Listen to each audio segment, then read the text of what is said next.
Hello, and welcome to the Humanity, where we do the things with the stuff for the people. I am Matt. And I'm Tommy. And tonight, Matt has some videos to show me this time. If people watched last week, I played, I think we only got through two videos, but yeah, just some more like apologetics reaction kind of stuff. But this time, but things that Matt hadn't seen before. And from what I remember, he had some reactions, which were amusing and informative, at least for me anyway. Um, but so we figured this week Matt would bring some that I had not seen before, from a particularly interesting source. That Yeah, we, we're familiar. yeah, I think like Shoney's, as we like to call them, but kind of speaking of tangentially related and words and stuff things. Hey, Emily, Howdy, friend. how you doing? Apparently, she's multitasking while on a uh, video call with some people. But yeah, I hope that's going well. Um, so yeah, thanks for being here. So so that'll be our first drink for those unfamiliar with the new format that we just started last week, and I So think new. worked.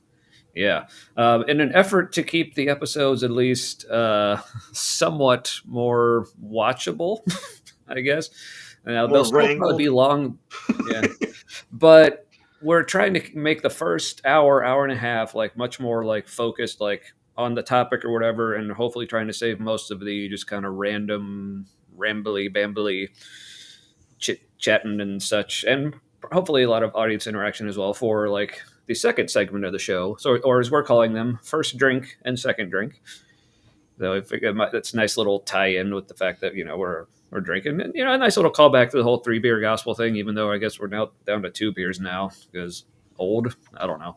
So all right, but speaking of things I'm speaking of, what are you drinking tonight, Matt? What is your first drink? I still feel like really cheesy saying that, but it feels like I should. Ah, Yeah, I'm drinking Narwhal again. And by the way, that's nice. kind of a metal looking artwork thing. It's a Narwhal, Ooh, yeah, but it's done but like yeah.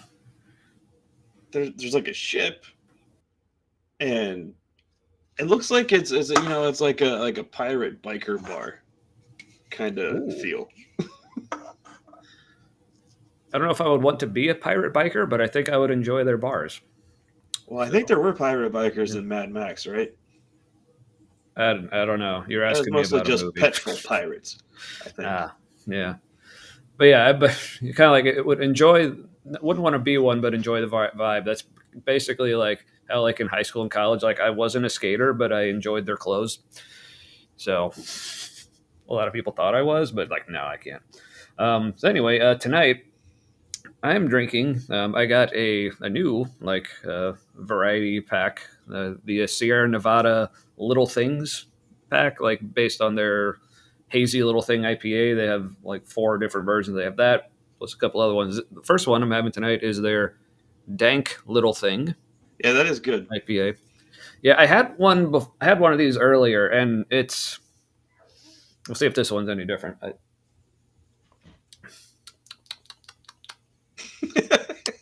So it's a little better. The first one, it was a little disappointing. Like it wasn't really so much dank. It was like just. It's like it was just bitter.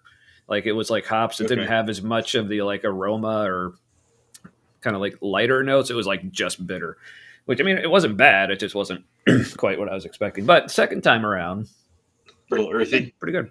on Mm-hmm. the. Did you get more earthiness on the nose? Because I think I had a similar experience with it. Mm. Yeah, more earthy. But this one is actually having a little more like kind of like the brighter, like almost citrusy end of it as well. Yeah. So yeah, tasty either way. Um, So anyway, anything else before we get to it? Because it looks like Emily's looking forward to this. So and I'm looking forward to you or I'm looking backward at you looking forward to this and looking Okay. forward to you enjoying the thing that you're looking forward to. I I picked this not because I like it, but because I think it Talking about the video you have. the video. So the both of them really. I thought they were kind of. Really, they were some of the first two in the list from the church, but I Yeah. thought So maybe do we? How much setup do we want to give about like the church and our background with it or anything I like think that? it'll come out. Okay. All right. So I chose especially the first one because it's a marketing promo video for the church itself. So like this is the Oh. church putting its best marketable foot forward. Yeah, so And this is like Shoney's putting the shinier food out on the buffet. yeah, And like, now it came out 2 yeah. months ago, but this definitely feels like a New Year's resolution. I'm gonna go to church more, kind of thing. So I Mhm. kind of feel like they got it out there so it could be shared for Yeah. people. I think they were doing some kind of campaign or something, if I remember.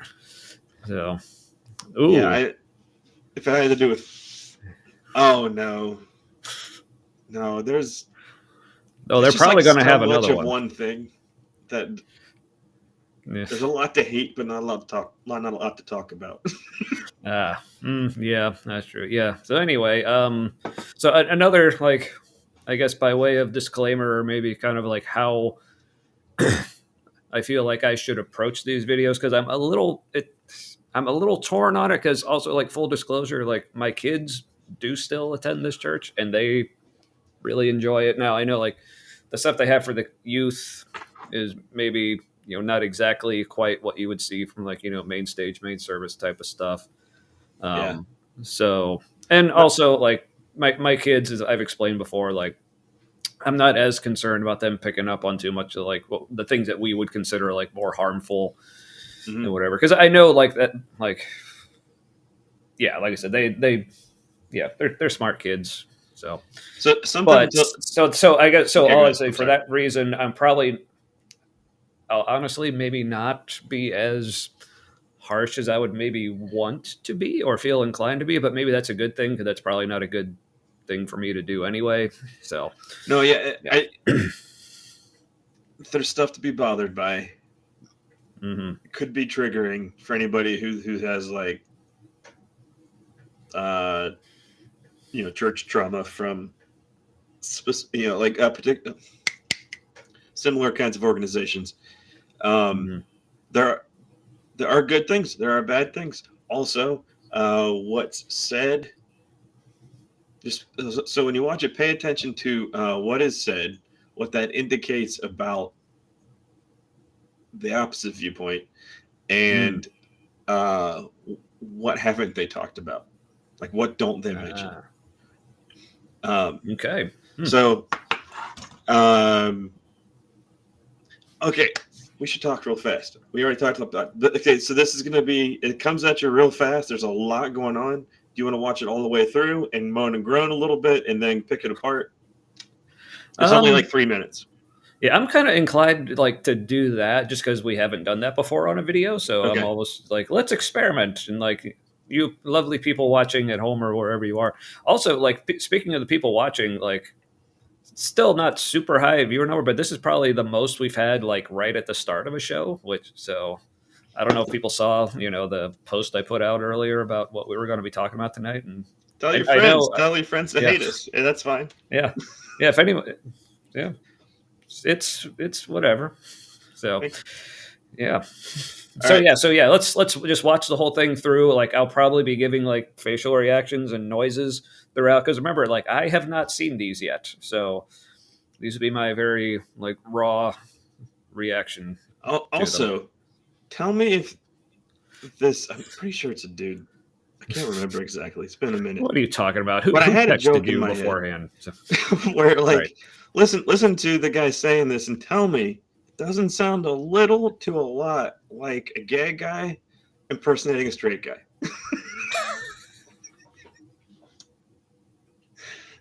Okay. Okay. I might have poisoned the well too much with funny. I poisoned it with funny. Yeah. Um, See, I think like with stuff like this, is it poisoning the well or is it just pointing out the stuff that's already in the well? Like, you really, yeah, yeah, pointing out the yeah, nitrous that's already in the well and all that. yeah. Okay. Oh yeah, and real quick, I feel the need to shout out. I'm back in my normal position tonight, which is weird, but that means we got our good buddy Robbie P holding things down, and the scented candle my kids got me for Christmas because it had spiced rum in the description. They're like, "Oh, that's booze. Dad'll like it." So I don't know how I feel about that, but it smells nice. So, All right. oh, but real fast. How do I handle? I'm thinking of what she's referring to there. Yeah. Oh yeah. Assimilating. Mm-hmm. So much. So, as you were saying, yeah. How do I control the volume on this before we get it started? Let's see. You might in the tab. You can do that, or if you go up, you see like where it has like our pictures and like in the like participants or sources part. Like we each have our own like individual volume control. Do you see that? Up at the very top right, where you see like it has like. Okay, we got it. Let's pull that out. All right. Yeah, let's pull that out. Yeah. Come on, Grandpa. Let's go. All right. Let's see if I'm ready for this. Hey, welcome to Crossroads. You should know what happens here isn't normal. Normal says people can't change. Normal says consume, not contribute.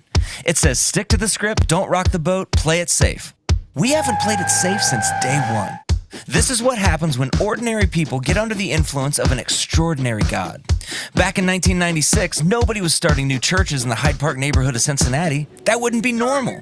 You're not normal. But we wanted a church our friends might actually come to. You know what was normal back then?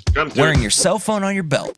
In 2001, it wasn't normal for a handful of us to mortgage our houses to buy prime retail space so more people could hear about Jesus in a language they could understand. It wasn't normal for our church to triple in size over 6 months, to the point that we heard God telling us one building wasn't enough.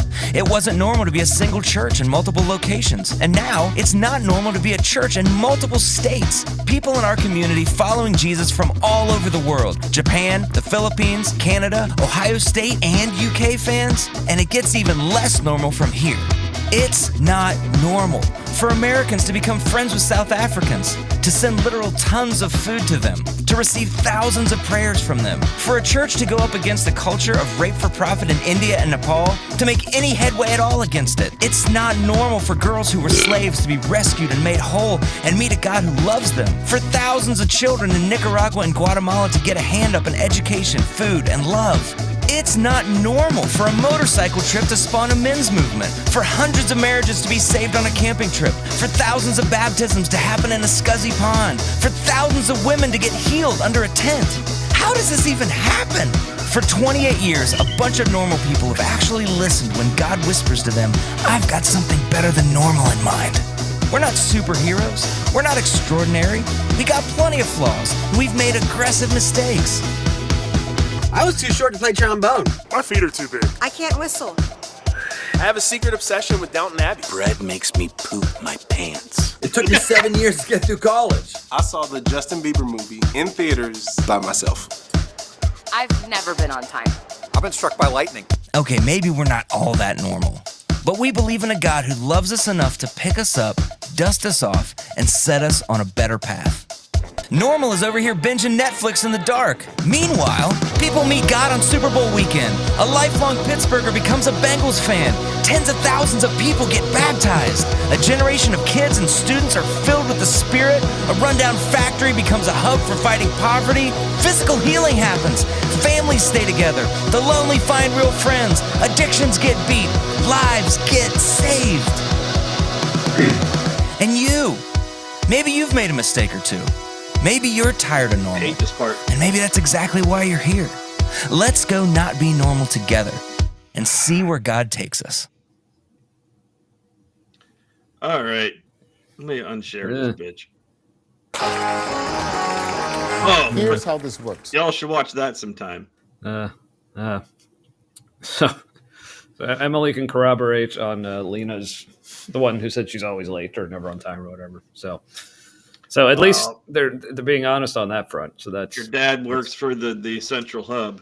I think you get to be a little bit more late than I mean, what are they gonna do? Than the normies because nepotism.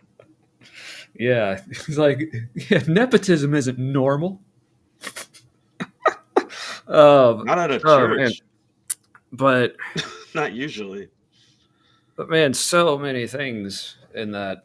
Okay, Yeah, so the that felt focus that was first not of all, normal, yeah, and also first of all, that felt so long. didn't it? Yeah, And like okay, two things that stood out to me. Normal is bad. Uh,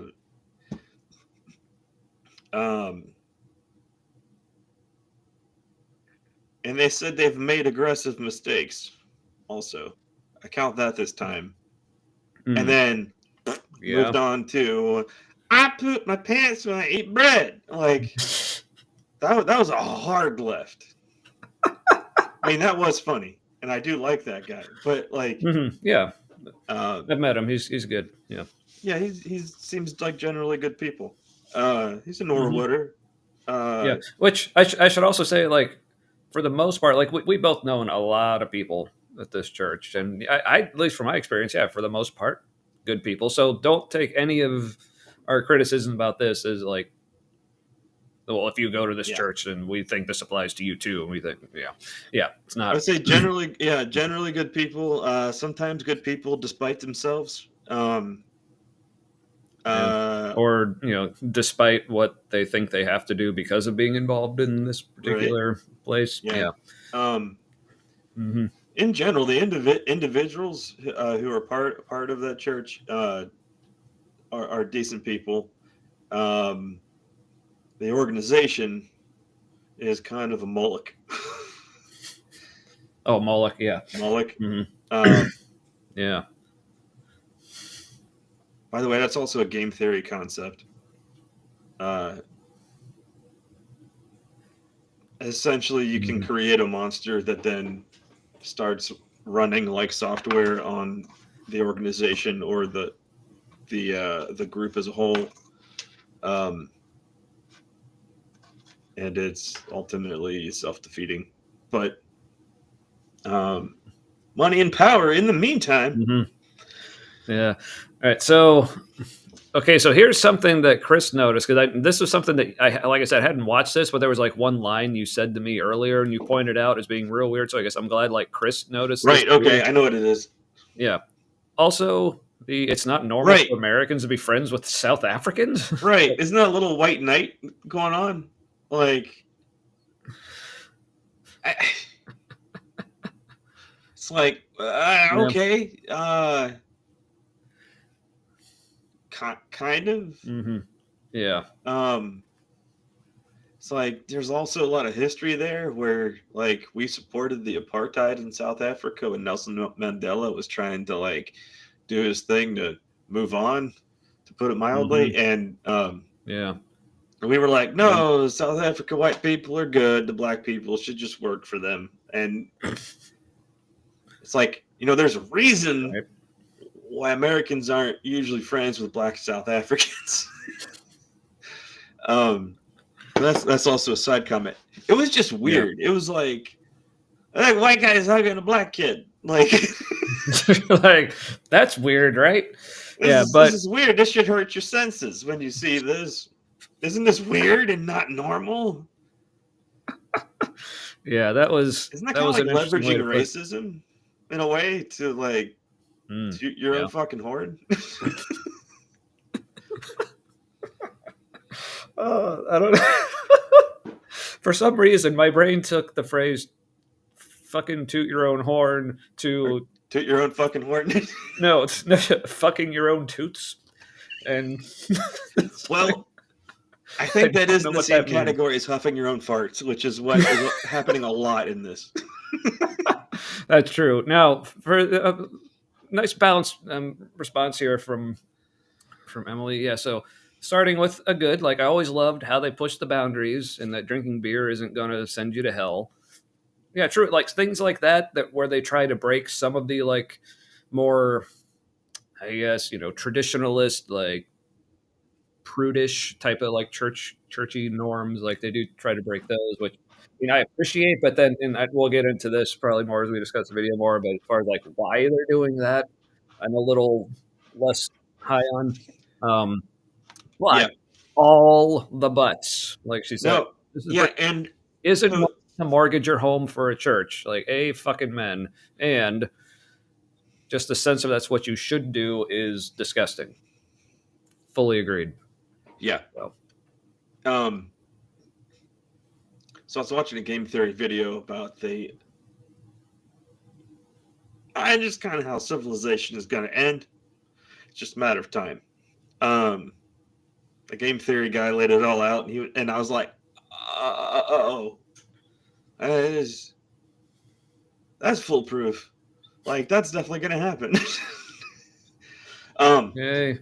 But one of the things that he was talking about was the whole Western system, which is the world system more or less. Grasp at opportunity and fuck the risk. Like way more time is spent on taking advantage of opportunities and not weighing the risk. And I thought that's exactly what Crossroads has done. Is they got all this done because they took every opportunity towards a goal they had. But in the meantime, the members of the church and the employees are capital to be spent towards that goal. They have a very capitalist framework for how they're doing things. They're structured like a corporation. A lot of people from P&G have helped establish the culture there, and that's what P&G does. Is just get so big, so powerful, take every opportunity, and then anything that you hurt, any risks that you take to fail, when you make aggressive mistakes that aggressively hurt people, those are small potatoes compared to everything else, because the goal is so much bigger. Like a small church couldn't get away with this because it would fall apart. Right. And also, just when we say P&G, for those Procter and Gamble. Yeah. The big. I mean, I'm sure everyone knows them. They make all the household products. But they're also good to you as long as you are good capital. If you stop being useful capital, all of the benevolence is cut off.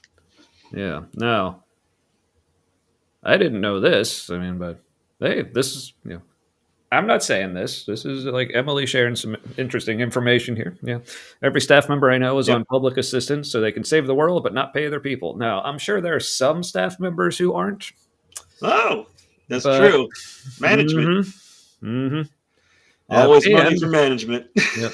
Well, and then they expect their people to live on assistance to pay their tithes. Oh, not just. I don't know if this is true anymore. And allegedly, in my opinion, secondhand information. Because I think I'm allowed to say my wife used to work there. But I am not allowed to disclose any information regarding to the not working there anymore publicly, because there may or may not be an NDA that was involved in order to get severance pay that we desperately needed for all the things. Because you only need NDA. Because Jesus said when everything's on the up and up. Jesus said, "Give money, but take care of yours first." But no, he only said that to the church, though. Everyone just attending the church, no, you don't take care of yours first. It's it's all ours first. Yeah. Except we did. And maybe this is why they have less money now a little bit. They were very kind when we were getting my daughter diagnosed with all of her things. Right. The genetic. Whoa, this is number 21 in the world. Tell us how it goes, because. Which again, of info for what she has.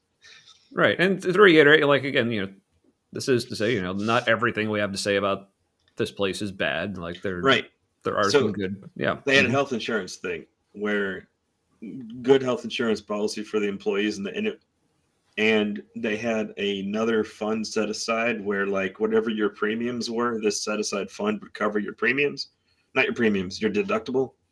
Oh, If you had a substantial thing and you're like, oh, we're hurting, and they're like, cool, we have this money for you, and I was like, this is great. Also,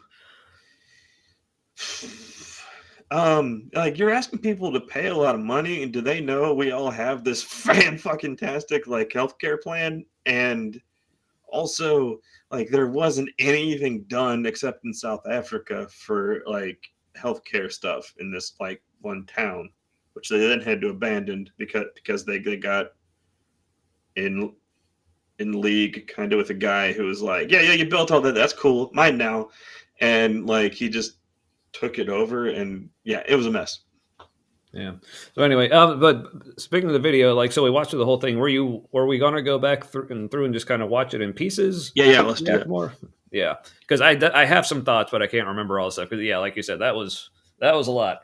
But yeah, there was a lot of things in there I definitely want to. That was like a marketing Gish Gallop. If anybody knows what a Gish Gallop is, it's where you give so much information that people are like, and they're like, oh, you win because mercy. And yeah, it's like they give like so much bullshit basically that it's impossible to. Like it's usually like in like a debate format is where it's became popular from this guy. His name was Dwayne Gish. He was good point. In the debate, he was defending the idea of like young Earth creationism, and he was famous for just spewing off all kinds of things. Like so then the person he was debating against, like in their rebuttal, like had no time to address all of it. So then he could say, see, I made all these points and my opponent had nothing to say about it. It's like, yeah. Yeah, so. It's like winning due to too much winning due to oversharing. Man, that's my like, way to do it. I win. It's like, you just said a lot of lies and there's not enough time to refute all of it. Yeah, and plus it's not just the amount of lies, but also just the fact that a lot of times it's a lot quicker to say something completely untrue, and then it takes a lot more time to correct it. Like it takes like it takes like a second for me to say the Earth is flat, but then like how long does it take to explain no, it's not, and here's why? Yeah, because it's a planet. It's like there's a lot of math involved. Yeah, for proving that. Yeah. All right, so let's go back through. To Crossroads. You should know what happens here isn't normal. Normal says people can't change. Normal says consume, not contribute. It says stick to the script, don't rock the boat, play it safe. We haven't played it safe since day one. This is where it says like when they said like it's not consume. It's like right. It's literally sit and get every week. Yeah, and yeah, they encourage you to like get involved. Like, sure, that is something they do a lot, but they make it so easy to not. And because even if you are someone who is heavily involved, you still like every Sunday you're going there. It's all like just consuming because they put out so much. They even call it content, right? Because they said when you put out all this content, watch our content online and like come to all our events. Like it's like all this stuff that's like it really is meant just for people to consume. Now they say, oh, they're like consuming it for the kingdom, and then this will get them interested in Jesus. But like, yeah, because on one hand they say, oh, Jesus is like so awesome, like your relationship with him is like the most incredible thing ever. Everyone loves it. It's great. On the other hand, they apparently need the help of beach balls to get you interested. So like, how awesome is it really if you need all this stuff to get people in? The beach balls sucked me in. Like every time they had them, I was like, "It's not supposed to be here. This is fun. I'm demand avoidant. Just do things that are wrong."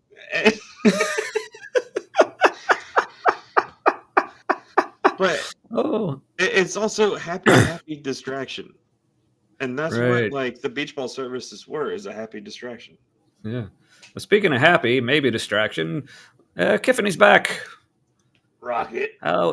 How is Arizona, my friend? Hope you're well. So yeah, that's my thoughts so far is like, yeah, well, they're all like basically saying, yeah, we're not here to just consume. It's like, yeah, but you're kind of building things so people are Well, consuming also, like a lot. um, So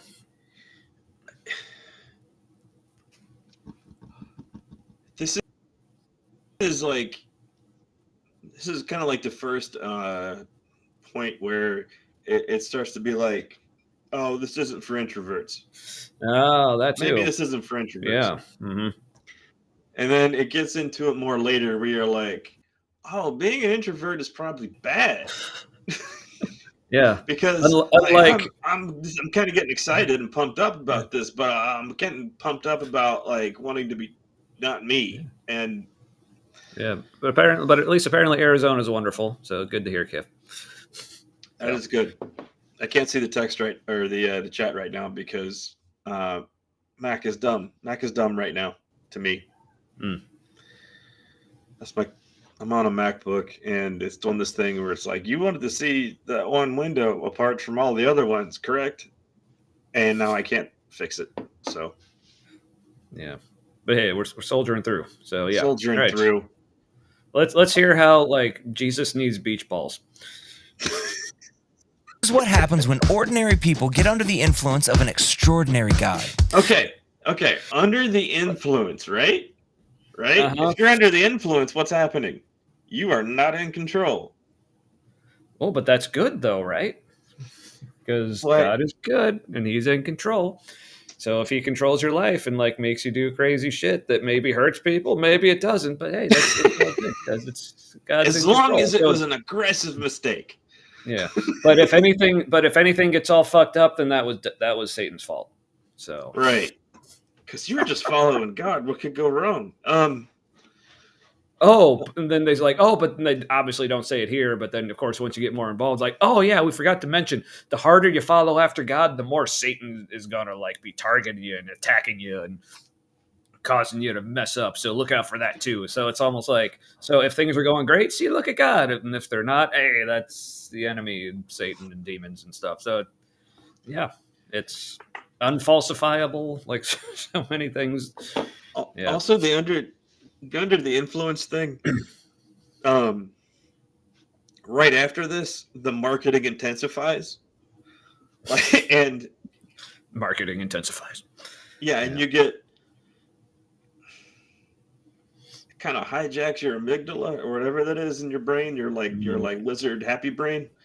Oh yeah. Mm-hmm. And like, at least for me, I noticed I got more gripped. Like, oh, where is the class 2 rapid? This is fun. And then all of a sudden they're like class 4, and now you're not paddling shit, right? You're just going where it's putting you. And I feel like that's what happens after this is like we're just going where it puts us. And so there's a profit model that I realized a few minutes ago where there's a mission the church is going after. Might be good, might be bad. Who knows? That's not what I'm talking about right now. Make us bigger here for a sec. Yeah.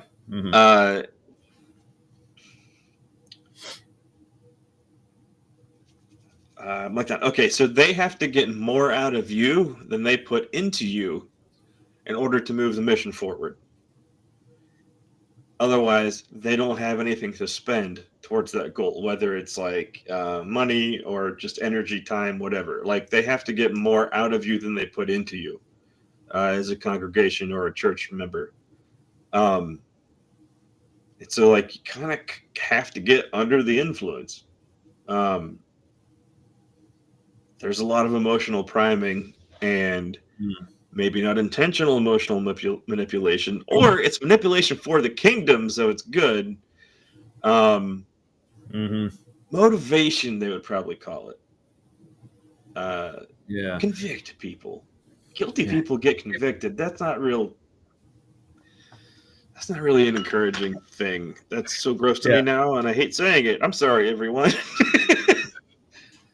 Well, I forgive you, NA. But so going back to like one of the things you said before the video, like you say, like pay attention to like things they're not saying.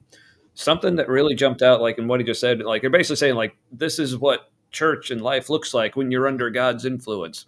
But they're also saying it's not normal. So Right. Is that they're saying like any church or anyone who isn't doing what they're doing, they're not under God's influence? Like you want to tell that to like how many like thousands of millions of other churches who aren't who are more normal, like unlike you, like saying like they're okay. And if you're saying they're not under the influence of God, like how can you say that? I mean, they're reading from the same Bible you are. They're praying to the same God you are. Well, Jesus had big numbers, Tommy, and you got to put numbers on the board in order to be like Jesus, because Yeah, but there's even like big, like other big mega churches who are like much more like fundamentalist, not as ballsy, I guess. Pardon the pun. This is the Cincinnati area where, like, Underground Railroad happened, and we were a big part of that. But like, we didn't like black people in that time period. We just thought they shouldn't be slaves, also. But like, yeah. So, but that's why we couldn't go. They couldn't go full bore fundamentalist, I think, because of that. Yeah. But you gotta listen. Like, what they're not saying is okay. So, how do they know that what they're doing is because of the influence of God and not this is stuff we want to do, but we want to justify it, so we're going to attach Jesus and the Bible to it? Because that's another theme that like I find runs through like so much of it, and not just this church. But I find that something I've noticed in like so many churches. It's like it seems like a lot of churches, their mission is really to them Christianity is basically here's some things that we're passionate about and we think are good and true, and then we're going to find some Bible verses to attach to it to justify it, and then just put that out there. And so now it's like we're doing a thing. And now, fortunately, a lot of those things that they want to do are things like they mentioned in this video.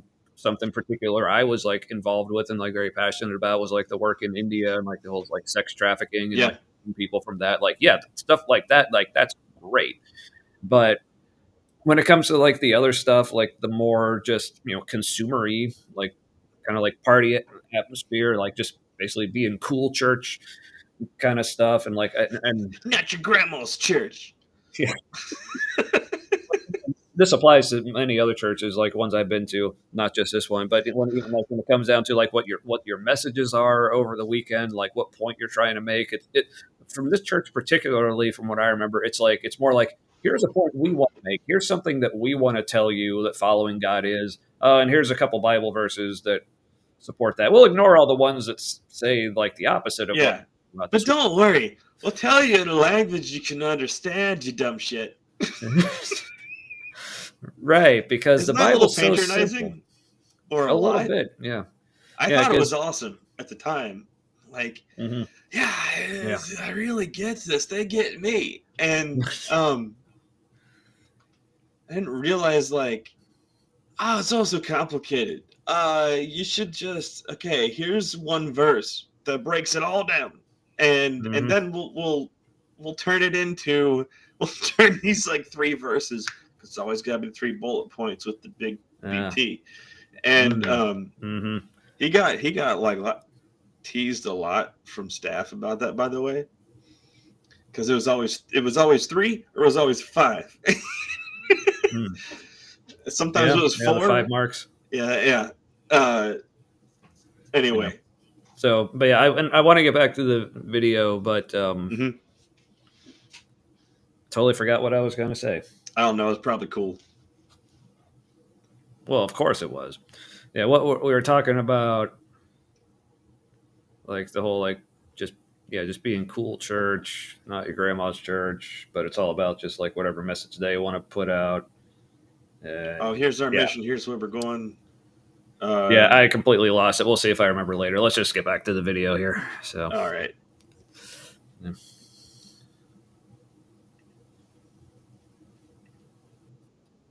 Back in 1996, nobody was starting new churches in the Hyde Park neighborhood of Hold on. Cincinnati. That wouldn't be normal.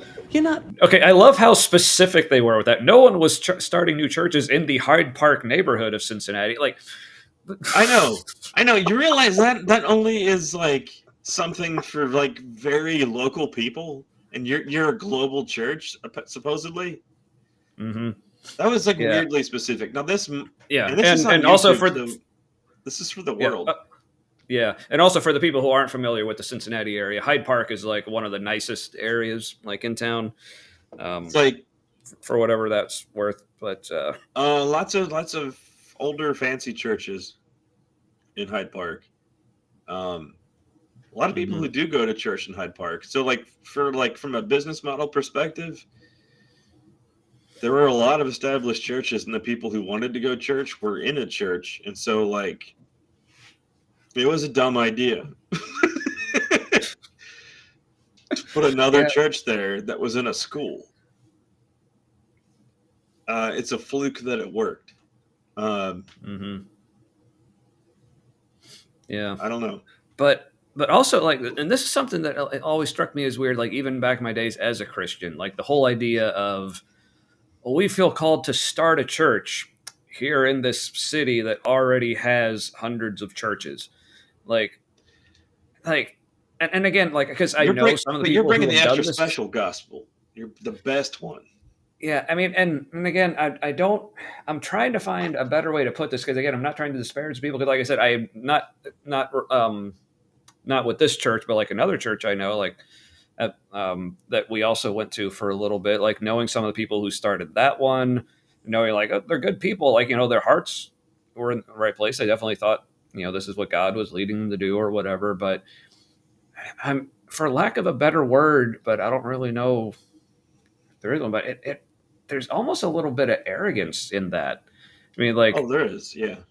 Like they're like, this city, like I said, already has like hundreds, if not thousands of other churches, but they need a church like we want to do church. Like, which again comes down to like, okay, first of all, just the arrogance of saying like, well, all these other churches, they're clearly doing it wrong.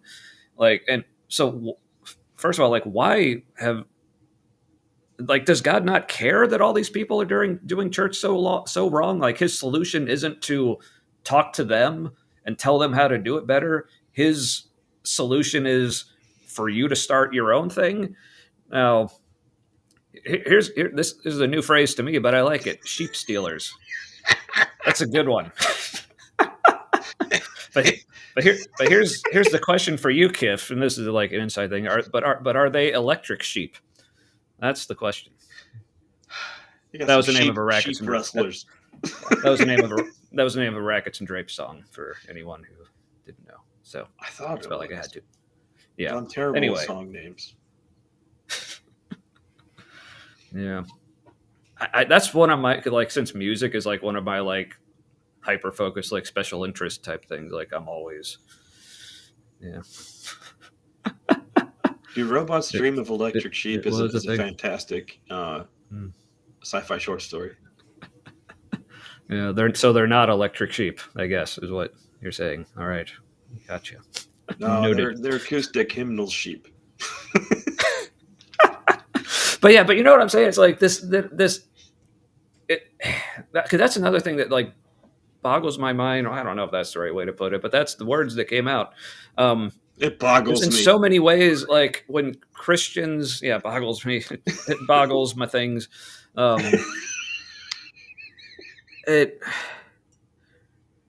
There's like just so many things like in Christianity, or probably any religion really, but where it's like they just look at like something they feel led to do. It's like they don't really think about, well, why is God doing it this way? Like, think, okay, like they don't step back and think, okay, if there's a certain goal that God's wanting to accomplish, i.e. a city having good quality churches. Again, they don't think, why would this be his solution? Like, wouldn't it be better to fix the ones that are already there instead of going through all the work of starting a new one? It's kind of like how, like, take like the story of the flood, like in Genesis, like for the people who think that like really happened, like, well, so they say, well, why did God have to flood the whole world? And they say, well, he had to judge the world. It's like, okay, just I'll say for the sake of argument, yes, the world was incredibly like fucked up and he needed to judge it or whatever. Like, well, why didn't he just like snap them all out of existence and start over? Why did he have to use the like incredibly painful and torturous method of killing them by drowning? And not to mention like all the animals and like killing all plant life. Yeah. Yeah. But I know like, Kif, right? Yeah.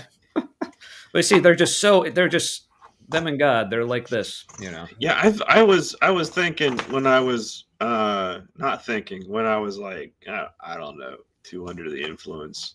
The influence is the one of thinking for me. Kind of like yep, like was it God? Was that what you were?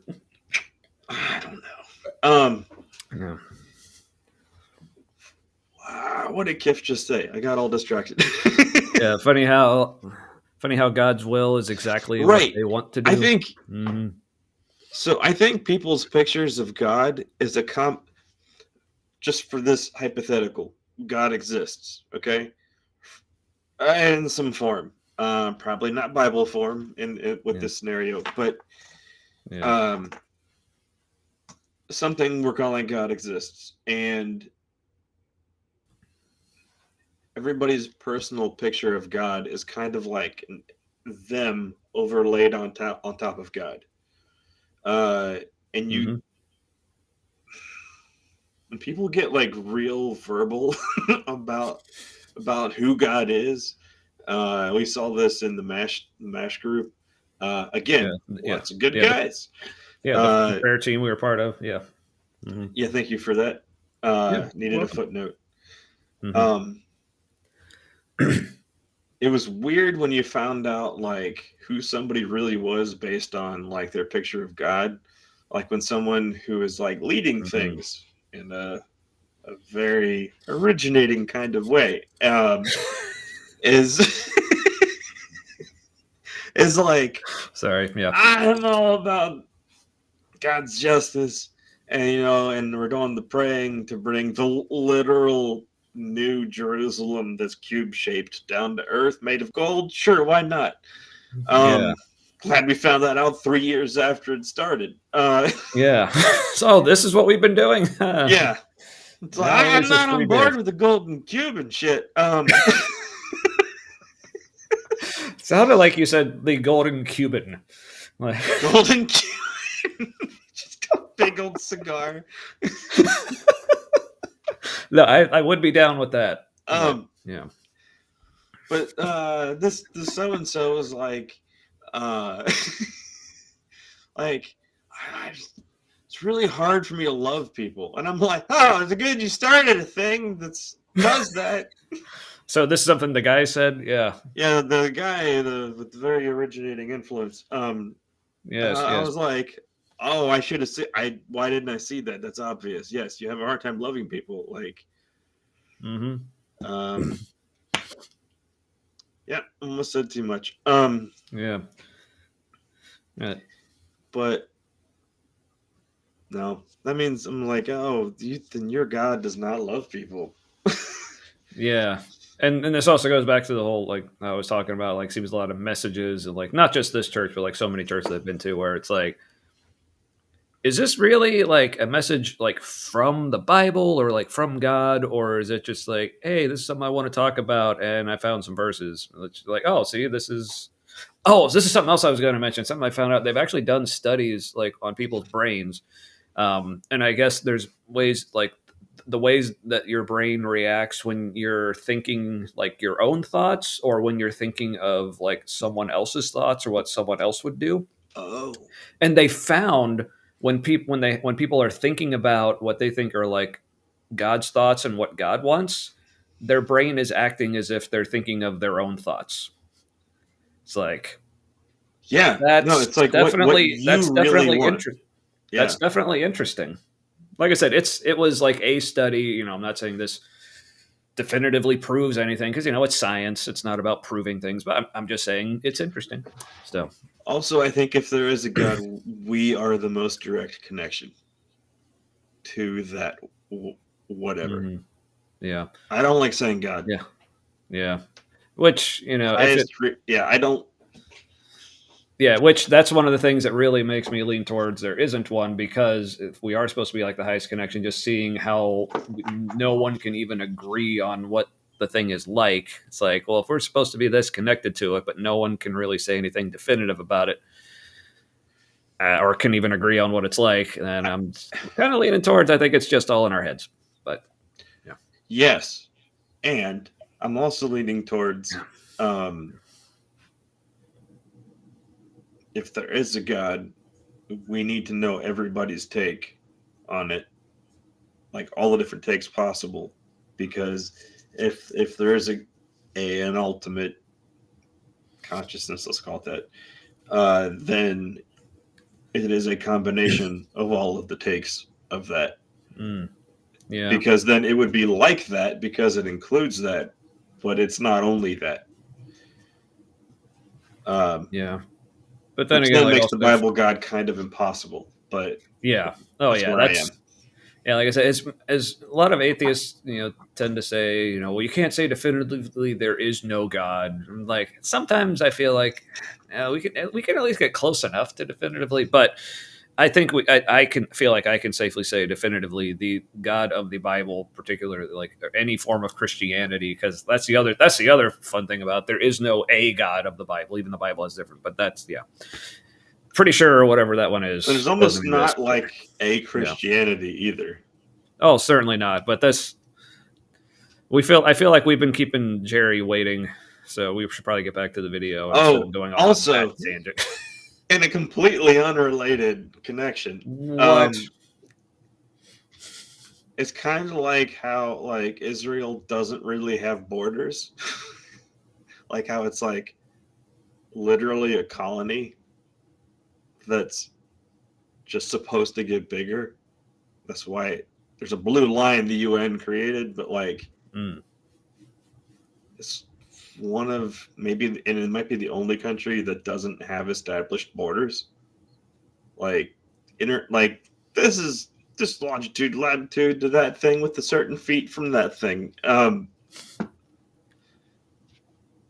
Sorry, I've been absorbing too much news lately. Yeah, that's all right. This could be a second drink thing. So yeah, let's all right. Because you still have another video to show me, don't you? Yeah. There's not as much in it. Okay. All right, so let's hear Jerry say not racist things. Normal. But we wanted a church our friends might actually come to. You know what was normal back then? Okay. Wearing your cell phone on your belt. Again, that whole one our friends would actually come to. Again, if all these churches are supposed to have God and have the gospel and have the good news, but if people aren't interested in it, if your first thought is, I guess, did the thought ever enter their mind maybe people just don't want this and we should stop trying to give it to them in so many different fucking ways? Right. It's kind of like the gospel had a marketing problem and we're here to fix it.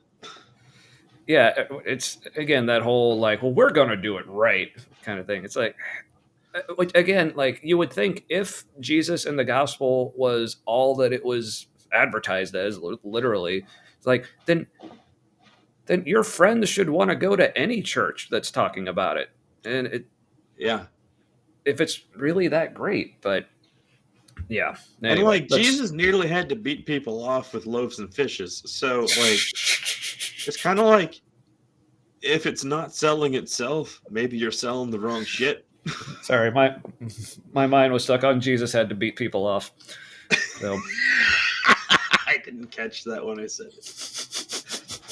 Oh, I just laughed like an old man. That was awesome. It was. I appreciated that. So a little bit of my grandpa who's not with us. He's with the Jeebers. Yeah. Well, and he's with you right now in your laugh. That's fantastic. No, I think people who have passed before us, whatever passing means, they live on as long as components of them do. So in a way, if they were alive, impacted anyone, they live on. Mhm. And I'm in a quite literal way, not just like a poetic way. Not just like, oh, you should feel good because somebody died. Like, No, but yeah, I watched my grandpa die. Yeah. Saw life leave a person. And I was like, life ain't there anymore. Life is a thing. It's not there anymore. What was that stopped? That was mm-hmm. Yeah, big questions. But apparently my grieving pose is like superhero landing. And I was like, oh, I was like crying so hard, going, this is so lame. I literally can't move from this position. But I look like I'm just like, Superman here to save the world and cry a bunch, apparently. And like, apparently Superman might have been black. I don't know what that was. I'm processing a bunch of shit, I think. Yeah, seems like it. Man. All right, well. Narwhal. Yeah. All right, well, I'm done processing 90s BT with the... One more thing to process with this. Mm-hmm. Look at these faces. Look at these faces. Uh-huh. Which one do you trust more?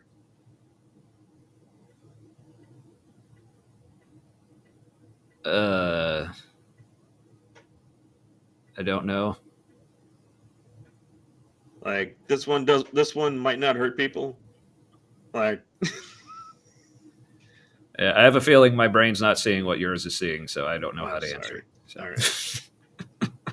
Well, where were you going with that? I guess well, I guess you weren't around. This guy on the left was like kind of like co-pastor or something in the beginning. Can't remember his name. Kiffany sees something. Well, yeah, they definitely do.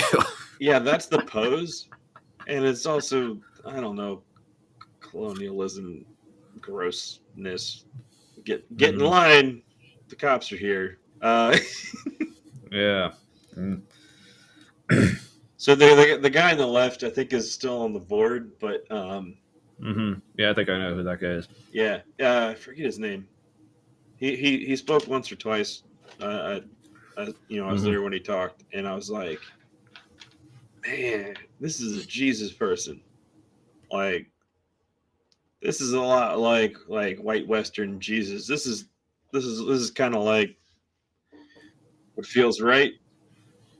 But he doesn't talk or do people things anymore. I see. All right. Well, let's keep going. I want to get through this and get to the next one. So, yeah. In 2001, it wasn't normal for a handful of us to mortgage our houses to buy prime retail space. Wait, there's a lot of emphasis on a handful. They're like rich people with some money, and we mortgage our little houses, and there's this emphasis on a handful for a second. And also, I'm just like a little weirded out by like that dude's eyeball we're seeing down in the lower left there as well. I'm like, why is he watching me? But yeah, that's a problem. I don't like it. Okay, It needs to go also, away. okay, but also, well, here for a second, I'll just there. Okay, but if this was really God's big plan, why did people have to mortgage their houses? Right. It kind of sounds like a humble brag, doesn't it? Yeah. No, and also, like, why does God's plan mean the banks get to make more money? Like, why?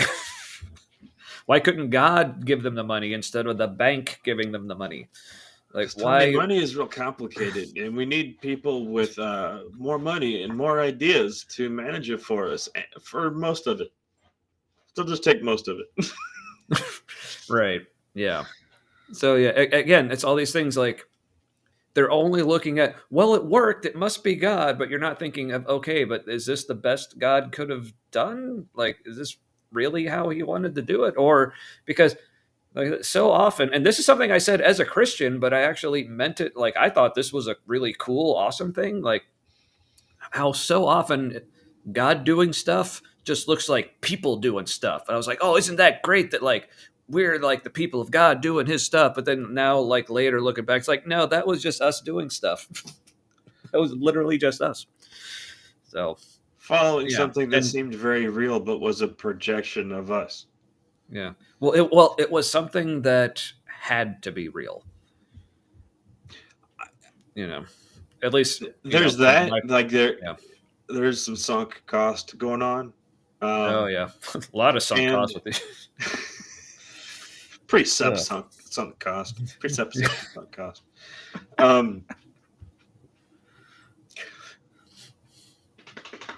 Also, what you see in your mind as real is very real for your mental experience with the world.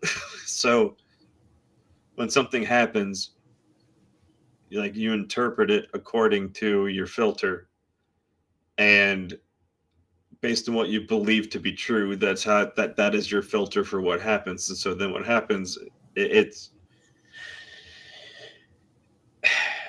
I think evolution. I think the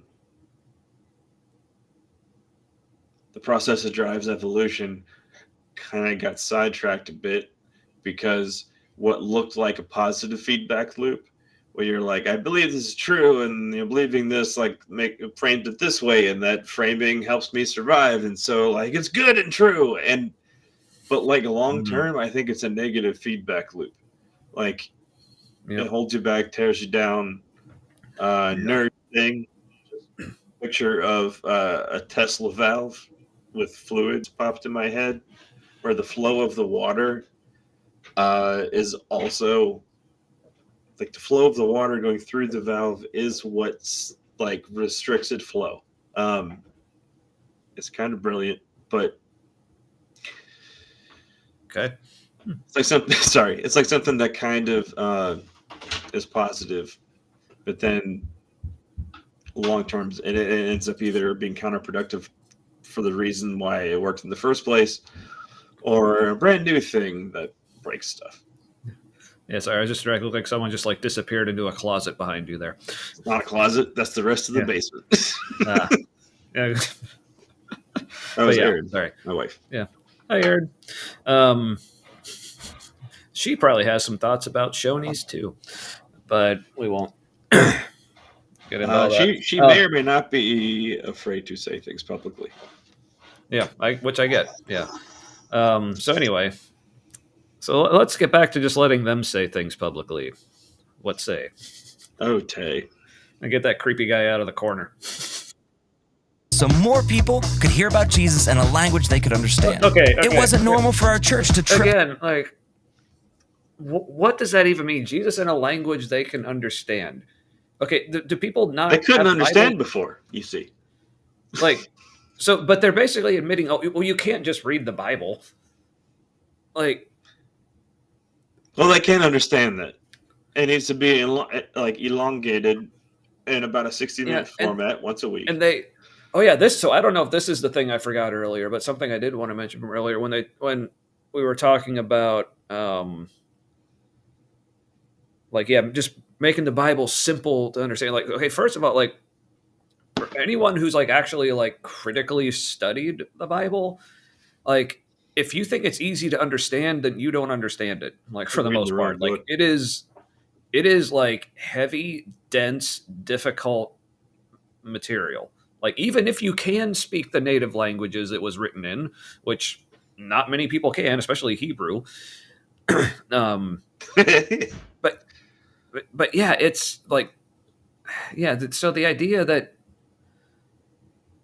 yeah, like making it so first of all, the idea that like this clip just said, like, that you have to make it simple in a way that normal people can understand. Even these aren't normal people, or I can't tell what they're telling. These are the normal people who are living a lie that they're going to be rescued from. But you see what I'm saying? Like, just the idea that it's something that needs to be simplified.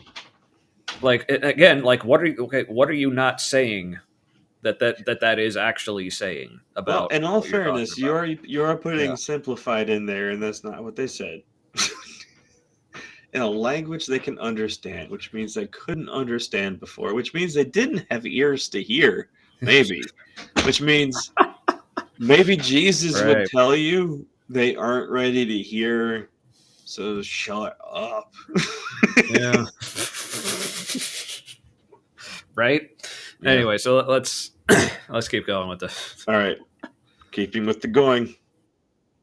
In size over 6 months, to the point that we heard God telling us one building wasn't enough. It wasn't normal to be a single church in multiple locations, and now Can't be a God single told church. them. You got to find a husband to lock that down. No, I love it. Like God told us one building was enough, or did God tell you, or did just the amount of people that were there tell you? Again, it's like you're trying to force God into all these things where it's just sometimes it's just like. Yeah, like I said, people doing people stuff, like, or just common sense, like, hey, this building's way too crowded. Maybe we should get another one. Like that's because, hey, when we need a new building, guess what we need from all you suckers? So Yeah. Oh man, we should find a cash grab infomercial. The cash grab infomercial. But I bet, like, I'm gonna say, I bet if we could find one, it might have this very same music in the background. No, it's not emotional enough. It's not like you suck enough. Yeah. You suck. Money makes it better enough. No, but like I'm telling you. Okay, I'm speaking hyperbolically. But do it. Crossroads has done the cash grab commercial thing so well. Like, I would be surprised if there's another mega church that does it better. No, probably not. Yeah. No, this. Yeah. It's good. It's good or bad, like depending on your perspective. Like it's really good, really well done, or just awful. Yeah. Yeah. Well, speaking of awful, let's keep going.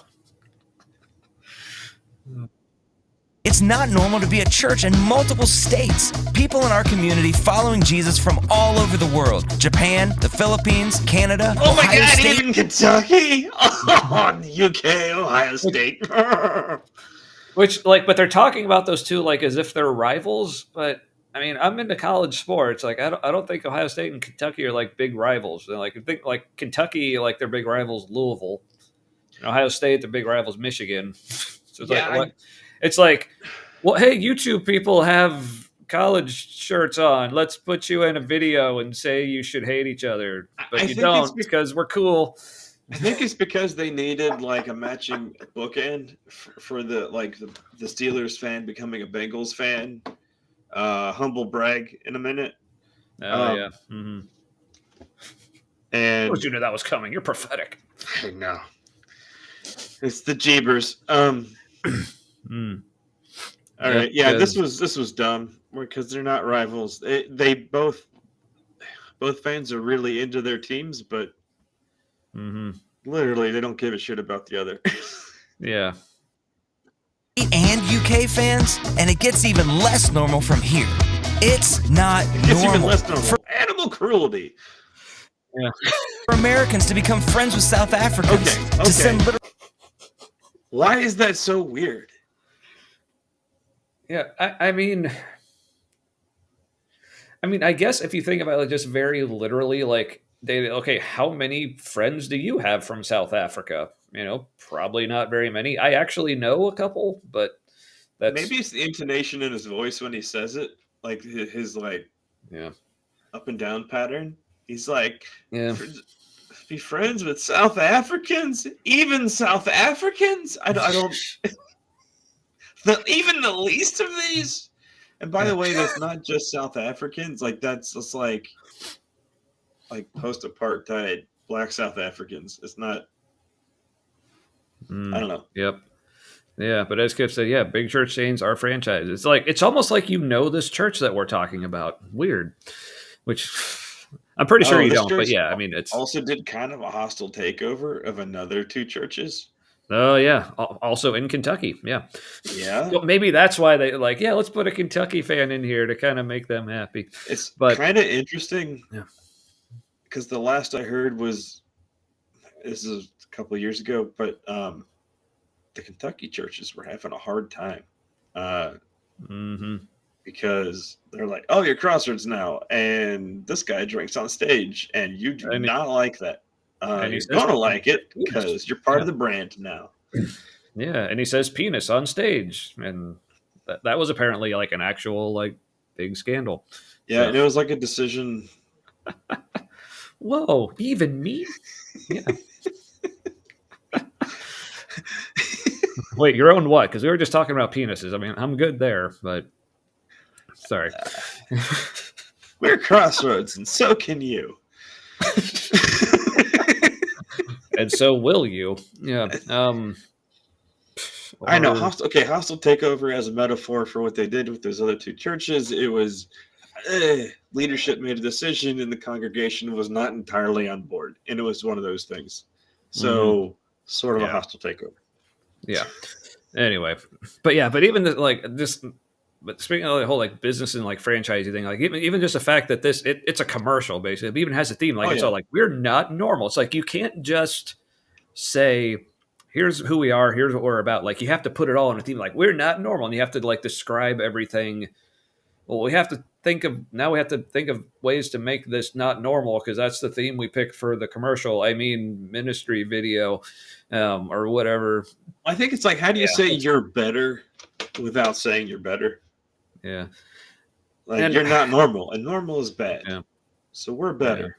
Yeah. I mean, I feel like I may be getting a little too nitpicky because, it's like any kind of marketing or whatever, you're going to like pick a theme, and it's not like this is their only commercial or whatever. But I don't think you were there yet. Maybe you were going there, so that's good. Let's keep going. Yeah. Tons of food to them, to receive thousands of prayers from them, for a church to go up against the culture of I was still a part of it when they were doing the receiving prayers from South African congregations, and like that was really cool. Yeah. Mm-hmm. And toot my wife's horn for a second. She was on. I don't know if she'd want me to say this because I'm like praising her, but that makes her uncomfortable sometimes. Involuntary horn tooting, is that non-consensual horn tooting? You definitely want consent with tooting horns, even your spouse. That's okay. Well, we'll keep it. Okay. But suffice it to say, Aaron's awesome and did awesome. She oversaw the project of getting that thing on the website where you could submit prayer requests and get prayer requests from other people, and like you could take a selfie, send it with your prayer request to South Africa, and she even went and stayed there for like 2 out of the 3 services to make sure that the software was running properly. She did a bang up job. And it was actually really cool. And then it kind of just was kind of like, oh, this is awesome. We did this thing. Sounds like she was a valuable asset to the company. I mean, church. Anyway, let's keep it rolling because we're getting to the part that I actually like mentioned before. I am kind of. She would disagree. She was a valuable asset. Yeah, she was like, "I'm glad I'm not there," and they're right. I wasn't doing the job they wanted. Yeah. Anyway. Okay, continue. For profit in India and Nepal to make. Yeah, that's cool. The stuff in India and Nepal. Yeah, that was something I was actually involved with. Went to India a couple times and went to Nepal. But the thing I'll say about that, because it's like, even with the stuff they do that's really good, it's like they still got to put bullshit in there somewhere. So, and this is something that, like, at the time, like, even as a Christian, I was like, should we be doing this? But then looking back at it in retrospect, like, really pisses me off. So the deal is, like, over in India, like I said, it's rescuing, like, primarily, like, young girls, like, from sex trafficking, and then putting them in, like, basically, like, rehabilitation houses and homes, like, which are doing, like, phenomenal work, like, with these young ladies. And they also do stuff for, like, little boys who are, like, just out on the streets and have high potential of becoming traffickers themselves and like just kind of perpetuating that whole thing. So they're like attacking this thing from like all angles, which is like really cool. But in these homes, of course, it's all like Christian organizations and like Christian homes. They're teaching about Jesus and stuff, which is cool. But I remember we go there, but there's still including like those parts of the gospel that are, it's like, especially in this situation, I think kind of heightens kind of how fucked up it is. Because I remember there was like a song, because I remember the group that I went over there with last time, there was a song that we sang. It was like as a group, like this was like our favorite worship song. I don't remember what it was called, but it had the line like talking about like how much God loves us. But there's part in the chorus where it says, I couldn't earn it, I don't deserve it, but still you give yourself away. Where it's like, why do we need to emphasize these little girls who like have already been like told their entire lives that they're basically worthless except for certain services? That's fucking sick. Like, look, Jesus rescued you. Look, you didn't deserve it, but he did it anyway. So you need to be grateful. It's like that's doubling down on the trauma of like the rationalization people have, where they're like, to make reality make sense, people are like, well, I deserved this. Like you start to like try to explain it away. Yeah, to which reduce and again, the trauma even a little bit, and like so that's like reinforcing. It's reinforcing an evil inner critic that was imposed on them by what happened to them. Mm-hmm. It's bad. It's wrong. Shouldn't happen. Which again, I mean, I can't speak to like how they received it, because like the whole time I was there, even like while we were singing that song, like they were all like smiling and happy and everything.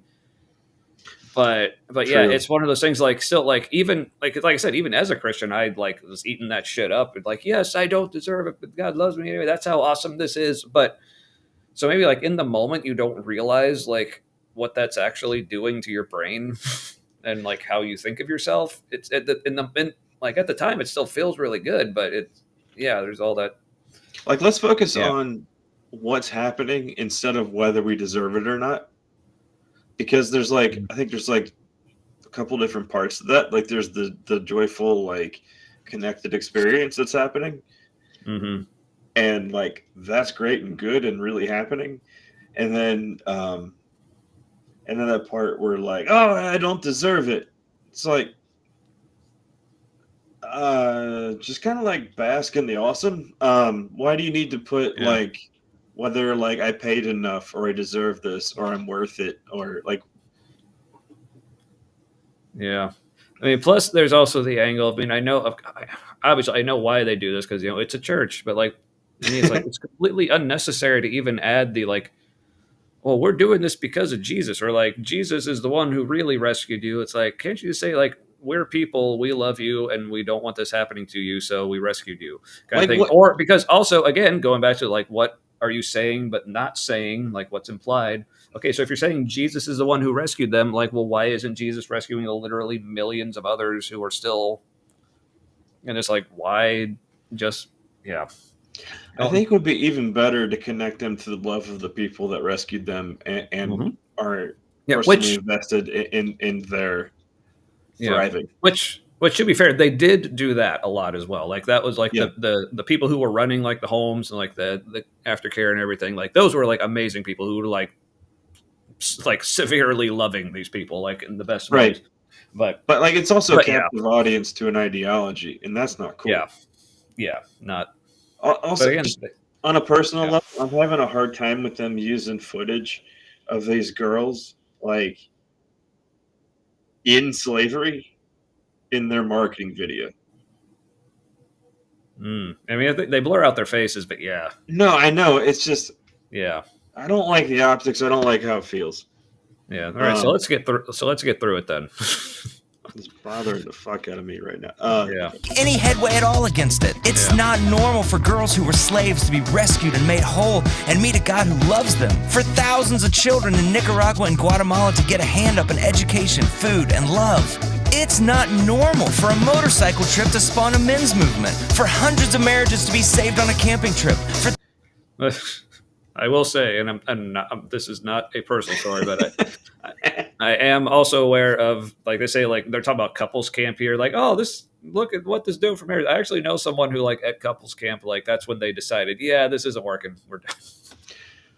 I was thinking about that the other day, and it's like the motor. Okay, first, just to back up a little bit, the motorcycle trip turning into a men's movement. That's kind of cool. Yeah. Also, it doesn't sound very abnormal. It's like, oh, motorcycle thing turning into a dude's thing. Like, what's abnormal about that? Anyway, maybe the scale of it. They barely went into that. I think Man Camp is getting them a little bit of bad press these days because the men's movement kind of got ramped up and overshadowed by a bunch of D-bags. Okay, but I was thinking the other day, and I was talking to my wife Erin. Like, religion is like it's in that list of big reasons to get divorced or not stay together. So you're like, oh, these marriages, probably half of them are having trouble. They're all having trouble, but like some of them are worse than others. Right. Yeah. And any marriage will have troubles. Yeah. Right. But I remember sitting in there, and Aaron and I were there for one of them where we were like, we were in a group, but also on the prayer team. So like we were supposed to be at the tent at a certain time. It was a mess, but I remember looking at couples like in the worship tent, and you can see, you just like, you kind of feel like one of the spouses is more into this than the other, like a lot more, to the point where like this is causing problems being here. Where one of them is into it, the other one isn't. Like this is a divisive moment. Yeah. Yeah, I don't. Where's the stat on how many marriages ended after that? Or they're like, yeah, we're not into this. Like we're both not into this, or one of them is just really not into it. Not for the both of them. Oh yeah, I could go into other stories on like other things where they don't talk about the negative, less than happy endings from different like campaigns or whatever, which I could go into more. But I want to get Brian out of this very awkward freeze frame with another dude. It's like he's holding a hand of another dude who's down like at his crotch level. I don't know what he's doing, but I feel like we need to get out of this situation. Pulling him up out of the wet, Tommy. It's so moist. Thousands of baptisms to happen in Sorry, that was like a Jack in the Box thing for a second. He's like, All right. Scuzzy Pond for thousands of women to get healed under a tent. How does this even happen? For 28 years, a bunch of normal people have actually listened when God whispers to them. Actually listen, as compared to what? Got something better than normal in mind. We're not superheroes. We're not extraordinary. We got plenty of flaws. We've made aggressive mistakes. I was too short to play trombone. My feet are too big. I can't whistle. I have a secret obsession with Downton Abbey. Bread makes me poop my pants. It took me 7 years to get through college. I saw the Justin Bieber movie in theaters by myself. I've never been on time. I've been struck by lightning. Okay, maybe we're not all that. Okay. What about a lot of this not normal stuff they're mentioning is trivial, right? Whereas the mentions of like, I'm homeless, I'm trans, I'm gay, right? Like, you know what I mean? These are people who are not normal, but like not that abnormal. You know what like? Yeah. What's happening here? Also, there's a general like overall welcoming vibe. Like we accept everyone. This is for people who aren't normal. Potentially, I think the queer community could hear that as like, maybe this is for me, and no, it isn't. It very isn't. Yep. Because it's a bait and switch scenario where they're like, you're welcome here until you're in enough that you want to do things to a certain level, And now, oh, by the way, you're super sinful and you can't do the super good things because you're not super good until you stop doing that thing. And at that point, people are in, and it's more damaging whether they stay or leave. And kind of fuck them for Yeah. trying to get people in. All right. So I guess my question is at this point, so we're going for almost an hour and a half, and we got through one video. Were you wanting to also do the other video, maybe make that like the second drink part, or what do you think? Yeah, let's do that second drink, and if it goes off the rails, it just goes off the rails. All right. maybe we don't even finish it. All right. We start Sounds talking good. about All right. something else. Let's finish this out real fast. All At right. normal. But we believe in a God who loves us enough to pick us up, dust us off, and set us on a better path.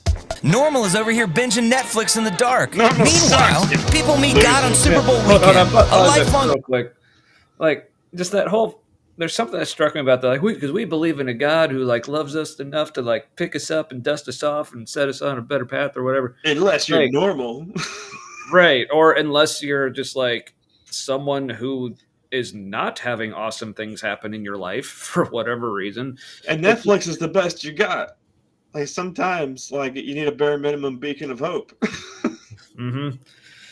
Yeah, it's just this whole like saying that like look at this awesome life that God has planned, because look at my life. That is such a privileged thing to be able to say like, look at my awesome life, look how much God is blessing me. Like, why is he not blessing you? You must be doing something wrong. It's like You must be normal. yeah. But yeah, that whole attitude just it bugs. But again, it's part of you got to see how cool God is, because like look at all this awesome stuff he's doing. Like, yeah. Anyway, so all right. Well, Pittsburgher becomes a real quick. Yeah. Thanks for hanging out, Kif. See you around. Oh, yeah. I'll Thanks be for as- hanging out. Yeah, I'll be as well as I can. You too. Happy New Year. All right. Let's speed run this. Bengals fan. Tens of thousands of people get baptized. A generation of kids and students are filled with the Spirit. A rundown factory becomes a hub for fighting poverty. Physical healing happens. Families. Yeah, a generation of kids that are becoming increasingly like more secular or like more non-religiously affiliated, and yeah, sure, that's ain't stopping that trend. which, and again, like say, like oh, they're more full of the Spirit. Okay, so God's like this all-powerful God. Like, well, kids can only get full of His Spirit if they come to our church. Like God can't put His Spirit in you in another church. Well, maybe not only, but we got the better spirit at this one. Yeah. Yeah. Again, it's so not realizing the full implications of what they're saying. Yeah. But it's like, but these have to be the things we say because it's the good sounding stuff. And yeah. I think it's possible to be high on your own supply and not know you're high. All right. We got less than 30 seconds. Stay together. The lonely find real friends. Addictions get beat. Lives get saved. Yeah, they'll only find real friends. That's why we're still like good friends with all the people that we were friends with when we were still affiliated with this place, right? Real friends. So unconditional. Yeah, but that's all I'm going to say on that. So let's keep going. Also, little no truth Scotsman there. Well, if they're friends, they're not real friends unless they're whatever. And you, maybe you've made a mistake or two. Maybe you suck. Maybe you're tired of normal. And maybe that's exactly why you're here. Let's go not be normal together. Let's go suck less. And see where God takes us. Okay, I did. That ending bit is triggering, isn't it? How so for you?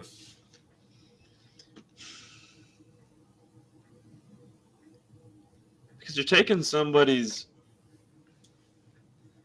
negative picture of himself. Like, you just told him how awesome you are, okay? And like there are people who automatically think they're less awesome than most people. Okay? And now you're gonna tell them, like, if you come be a part of us, you're gonna feel like you always wanted to feel. You know, like you're like at least you're equally awesome. There's a leveraging of personal trauma or pain or neurodivergency in my case that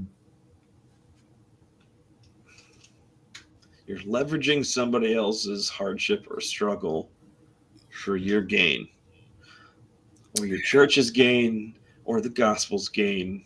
And I know, like, the further out you put it, the more noble it feels when you do it. Like, it's for the gospel. But if you say it's for you, oh, that's gross and stupid. But yeah. So, because that's reminding me of something I felt like, not so much at this church, because like I said, and I also, again, that remark I made earlier about, like, yeah, true friends that we're still friends with, because there are some people, like, connected with that church that I actually am, like, still really good friends with, because, like, we were really friends, and it wasn't just based on, well, but we're all, like, doing the Jesus together, and that's why we're friends. Like, no, we're just friends. So if any of those folks are watching, not talking about you. I still love and value your friendships. Still have good conversations. I had one person, but nobody from my small group Christians at the time offered to come to my dad's funeral. And I posted on Facebook, you know, when and where. Yeah. So that sucked. Yeah. Tommy was going to come, but he was getting cancer treatment that day. Yeah. And I was you should do that because, like, I'm all maxed out on funerals I can handle. Yes, that was, yeah. Yeah, not going to that funeral, so you didn't have to go to mine, at least so soon. I mean, whatever it is, you're obviously welcome. So, is that weird to, like, invite people to your funeral? Is that? I don't know. It seems like, it seems practical. Yeah, I mean, it's friendly. I mean, it's like, what am I going to tell you? Don't come to my funeral? Like, that'd be fucked up. But one guy did show up, unexpected. Who I used to have kind of like a mentor relationship with. He just like showed up and was like, "Hey, you know, like, whenever you want to hang out and talk, let me know." And I still need to do that because I'm like, you came to my dad's funeral, and like even like my better friends didn't do that, Tommy excluded. And I would have. No, I'm not. Don't feel any guilt about that. Yeah, I don't, but I appreciate that. But yeah, it was hard. I didn't talk to him for a while, because there was programming and stuff I had wanted to get out of. Yeah. So we done with this? Just want to, like, we are done with it. It stopped. That's right. I remember. Yeah, we're done with that video. So I'm moving on to my second drink. Let's do it. Yeah. So I'm, like, continuing. Like I said, I got the mixed pack of the various Sierra Nevada little things. So this is also exclusive to the variety pack, like the other one was, the tropical little thing. So still also a hazy IPA, because I can't tell the difference between them. It's craft beer. It's craft beer in the 2020s, so it's a hazy IPA. So time to get into some cheaper craft beer. Ooh. Mm-hmm. Maybe we go in person to get it, because then you're getting, like, more for your money with the experience and stuff. Ooh, yeah, there you go. So my next one is higher purpose from Third Eye, because I kind of feel like at this point I'm just searching for my higher purpose, and never stop and be like, this is the highest purpose. No, but you didn't find it in that higher one. You didn't find it in that video we just watched? That was your higher purpose, Matt. Oh, my morality just turned inside out. When you said that, I was like, wow. You're welcome. Man, like somebody ran out of colon in my mind.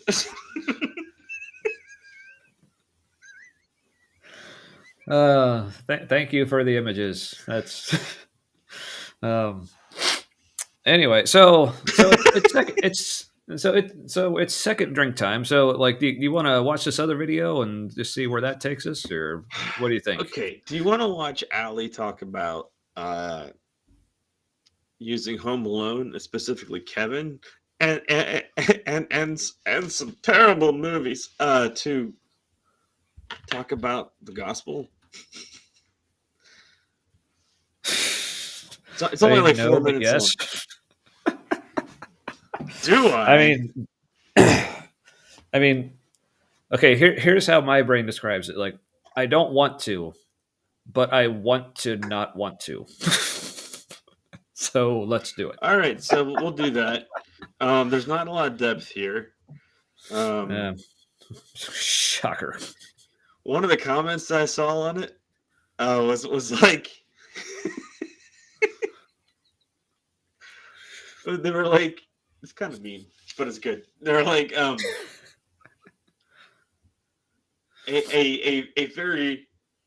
very deep intellectual topic handled by somebody who's qualified. Something to that effect. They're like, this is a deep spiritual topic that is clearly handled by the best they had to throw at it. Mm-hmm. Yep. Now, so this is so Allie, you said, like, yeah, she's one of the. I think she's one of their pastors. I think he was being sexist, but also like that's kind of true and funny. It doesn't have to be sexist. Yeah, but so another one, like, I feel like, we should, like, when there is a chance to, give credit, and like, as a church, that's, speaking of things aren't necessarily normal for churches to do, but like actually in a good way, like, yes, they have women pastors, they let women preach and teach and like all that stuff, and to like her credit specifically, but also them as an organization. She talked about an affair she had and how like she almost ruined her marriage and stuff, like from main stage. Which I think that was actually the first time I ever heard her talk, was she was talking about that. Yeah. Which is like not something you let women do during a thing you don't let them do. Right. At church. Mm-hmm. Like that was a big deal. Yeah. So kudos for that, for sure. Yeah. Yeah. Yeah. So that, like broke clock's right twice a day. Yeah, this is the blind squirrel finding a nut. So, yeah. Okay, I gotta pull up the fucking window and. No, stop playing that in my ears. Sorry, the promo thing started playing again. I'm just like, enough. I'm glad only you could hear that. That's good.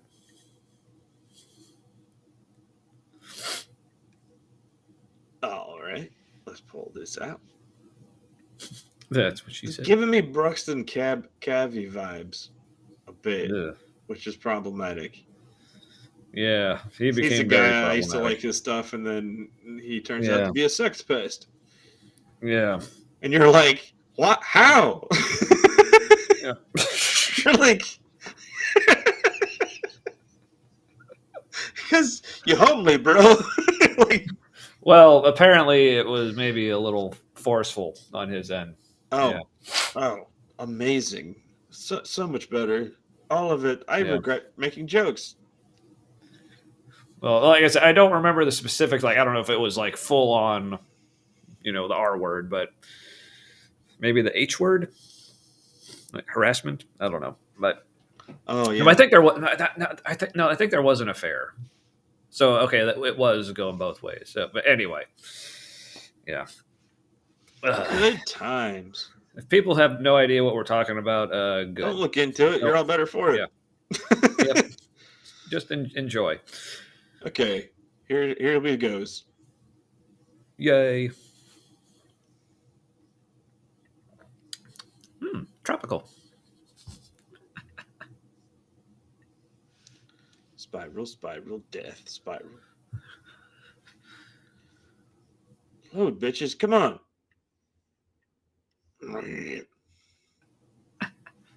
This is the first stage of Kevin, and he is absolutely loving the fact that he's living by no. She's talking about the Home Alone movie because it's culturally relevant.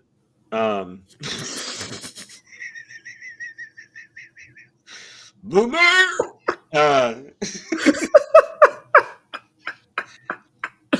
Oh, speaking of relevant, one of my other favorite moments from Allie was, so this was during COVID when they were just like filming, well, more than usual, but they were doing more like on location kind of stuff, like whether it was like at their houses or like out in parks. So she actually went to like, was giving a lesson one week. Like she said, like, I'm here at one of my favorite restaurants.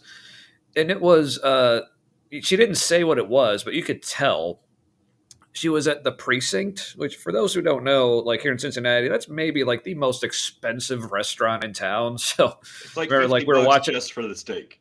Yeah, it's like we were watching at home and we're like, wow, way to be relatable.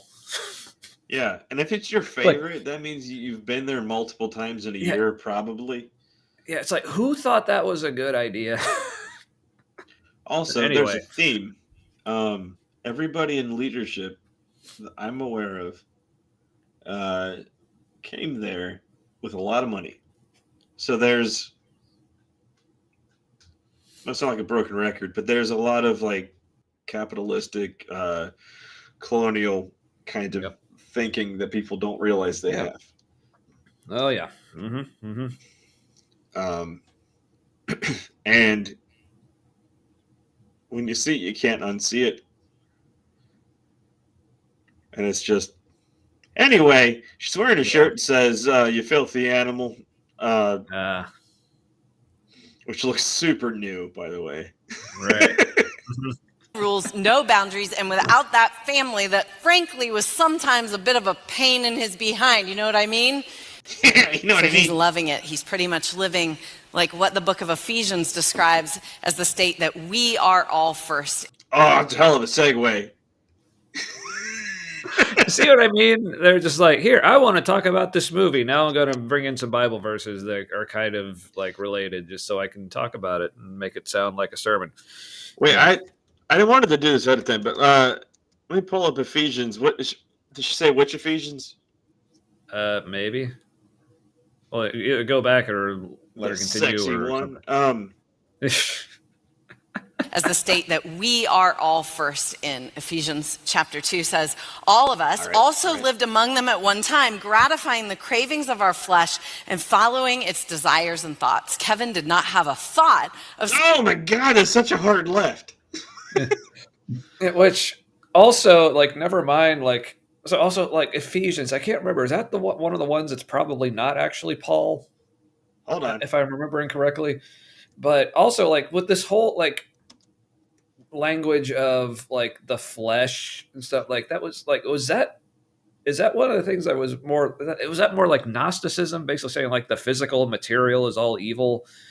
But like people don't realize, like they think that's just from their Bibles, but they don't realize where the Bible or the people who wrote books of the Bible got thoughts like that. Like that was like from already existing, like in the culture, like Gnosticism, like those kind of thoughts. Like Paul apparently also had a lot of Stoicism in his writings, and so Ephesians is traditionally attributed to Paul, but most recent evaluations say that like it's written like it's written by a different person, so it's probably not him. Yeah, which I remember because I remember I found all that out like while I was still a Christian, like kind of like my deconstruction and everything. I remember being disappointed because I remember like as a Christian, like Ephesians was like one of my favorite books, so I almost felt like kind of a letdown that it wasn't actually Paul. But it was a moment to reflect for sure. Mm-hmm. So like, oh, it meant a lot to me, but it's not from Paul. Is that okay? And yeah. All right.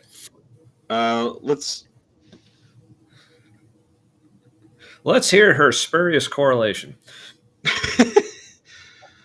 Hold on, I'm looking at Ephesians real fast. Oh, sorry. Oh God, the line before it is like, in which blah blah blah, spirits of the air, and just fucking It also like goddamn point. But also, this seems to me like this is something else. Again, not just this church, but in so many other places. Like, I feel like it's like they feel like in sermons, like we have to make an illustration. Like illustrations are a big part of sermons, even though it's this thing. Like, do you really need to make an illustration by like referring to a movie just to say, "Hey, people do things that to their bodies it feels good"? Like, do you need an illustration for that, or like is that something you can just say and it's self-evident? But no, like this is a sermon and we have to have illustrations. I got to pad it out and I have to talk about my movie. So like I'm going to pretend like when I say like people gratifying their desires, like you have no idea what that means. I'll tell you what it means when this movie Home Alone. Now you get it. It's like, was that really necessary? Or can you just, yeah, you know what I mean? Or am I just, yeah. I think I blanked out. No.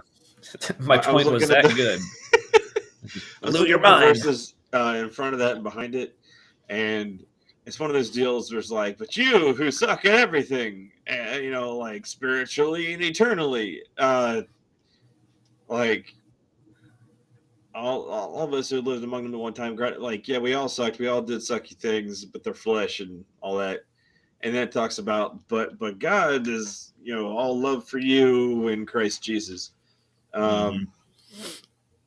It's like you can suck and eat your cake too. Like it's kind of what that is. Yeah, because for real quick, for those who like aren't quite on board with the idea of like Paul like being influenced by like other ideologies and things that influence, like when he talked about being caught up in the third heaven, like what the fuck do you think he was talking about? Paul was high. Yeah, just putting that out. No, that was a concept. Like I don't remember exactly what philosophy or ideology that was from, but might have also been Gnosticism. But yeah, like that's something like nowhere else in the Bible does it talk about a third heaven. No, like, I think it's he did a bunch of like more Greek things than Gnostic, but there's some Gnostic stuff in there too. Yeah. So yeah, just food for thought. So anyway. Back to this is just a snippet from her whole talk, so I don't know if she went and did more verses later where like Jesus comes in and you don't suck because of Jesus, which is how you heal from things. Anyway, continuing. Something he didn't do. He wanted a pizza, he ordered it. He wanted to watch trashy movies, he watched them. He did exactly what he wanted, when he wanted, with who he wanted, with very little regard for really the long-term state that he was actually in. Yeah, because he's a fucking child. Like, right? Yeah, I mean, yeah, because I feel like, I mean, I kind of want to see like where she's going with this because I have a feeling that I have some things I want to say, but I want to make sure like this is where she's going with it before I comment on it. But yeah. All right, let's see. In this particular part of the movie, Kevin is also blissfully unaware that there is an enemy at all, right? No. He doesn't know that the enemy has been in his house. Yeah. If you came in... What was that? Yeah. No, nothing. I'm just that whole like, oh, this is where she's going with this. Like, oh, the enemy. Well, because in a movie, like this cartoonish enemy, all you had to do was like burn his hair. Yeah. What a threat! What a threat! This 8-year-old can best 2 of them. Twice. He did it in the sequel too, in the place that wasn't even his house. Sounds like we need Jesus. Yeah, it sounds like because if that's the point, it sounds like Kevin did all right all by himself, and he didn't need Jesus. Kevin. So, yeah, yeah, Jesus needs Kevin. Fuck. Glory be the gospel of Kevin. Yep. I mean, Jesus' enemy is still prowling around like a roaming lion, but like Kevin's enemies, they're in prison. So. By the way, when she said trashy movies, she's wearing a shirt that references the trashy movie he was watching. I don't understand. Yeah. Like, what are you saying, Allie? I'm getting mixed signals here. Yeah, mixed signals. It's almost like she didn't dress herself. I don't know. Anyway. In here, or you're joining us online today and you're thinking, enemy? What? Nah, I'm good. I'm good. Wait. That's not my response. Enemy? No, No, see- I'm good. I'll full up on enemies. Yeah. No, see, here's the thing. Like, basically, they're like, "Oh, you're not aware of like the devil and demons, and like you're like living your life in like blissfully, like unaware of that fact. Let's ruin that for you and like make you think there is Allow an me to enemy out there." ruin that, and then also Like- tell you I have the antidote. Yeah, I mean, because like, what does it say if this enemy is like so like terrible and destructive, but like people are just like, yeah, I don't even know what you're talking about. Of course, oh, that's because you're being deceived, or like, you don't know what you need to be afraid of. Here, we'll make you afraid.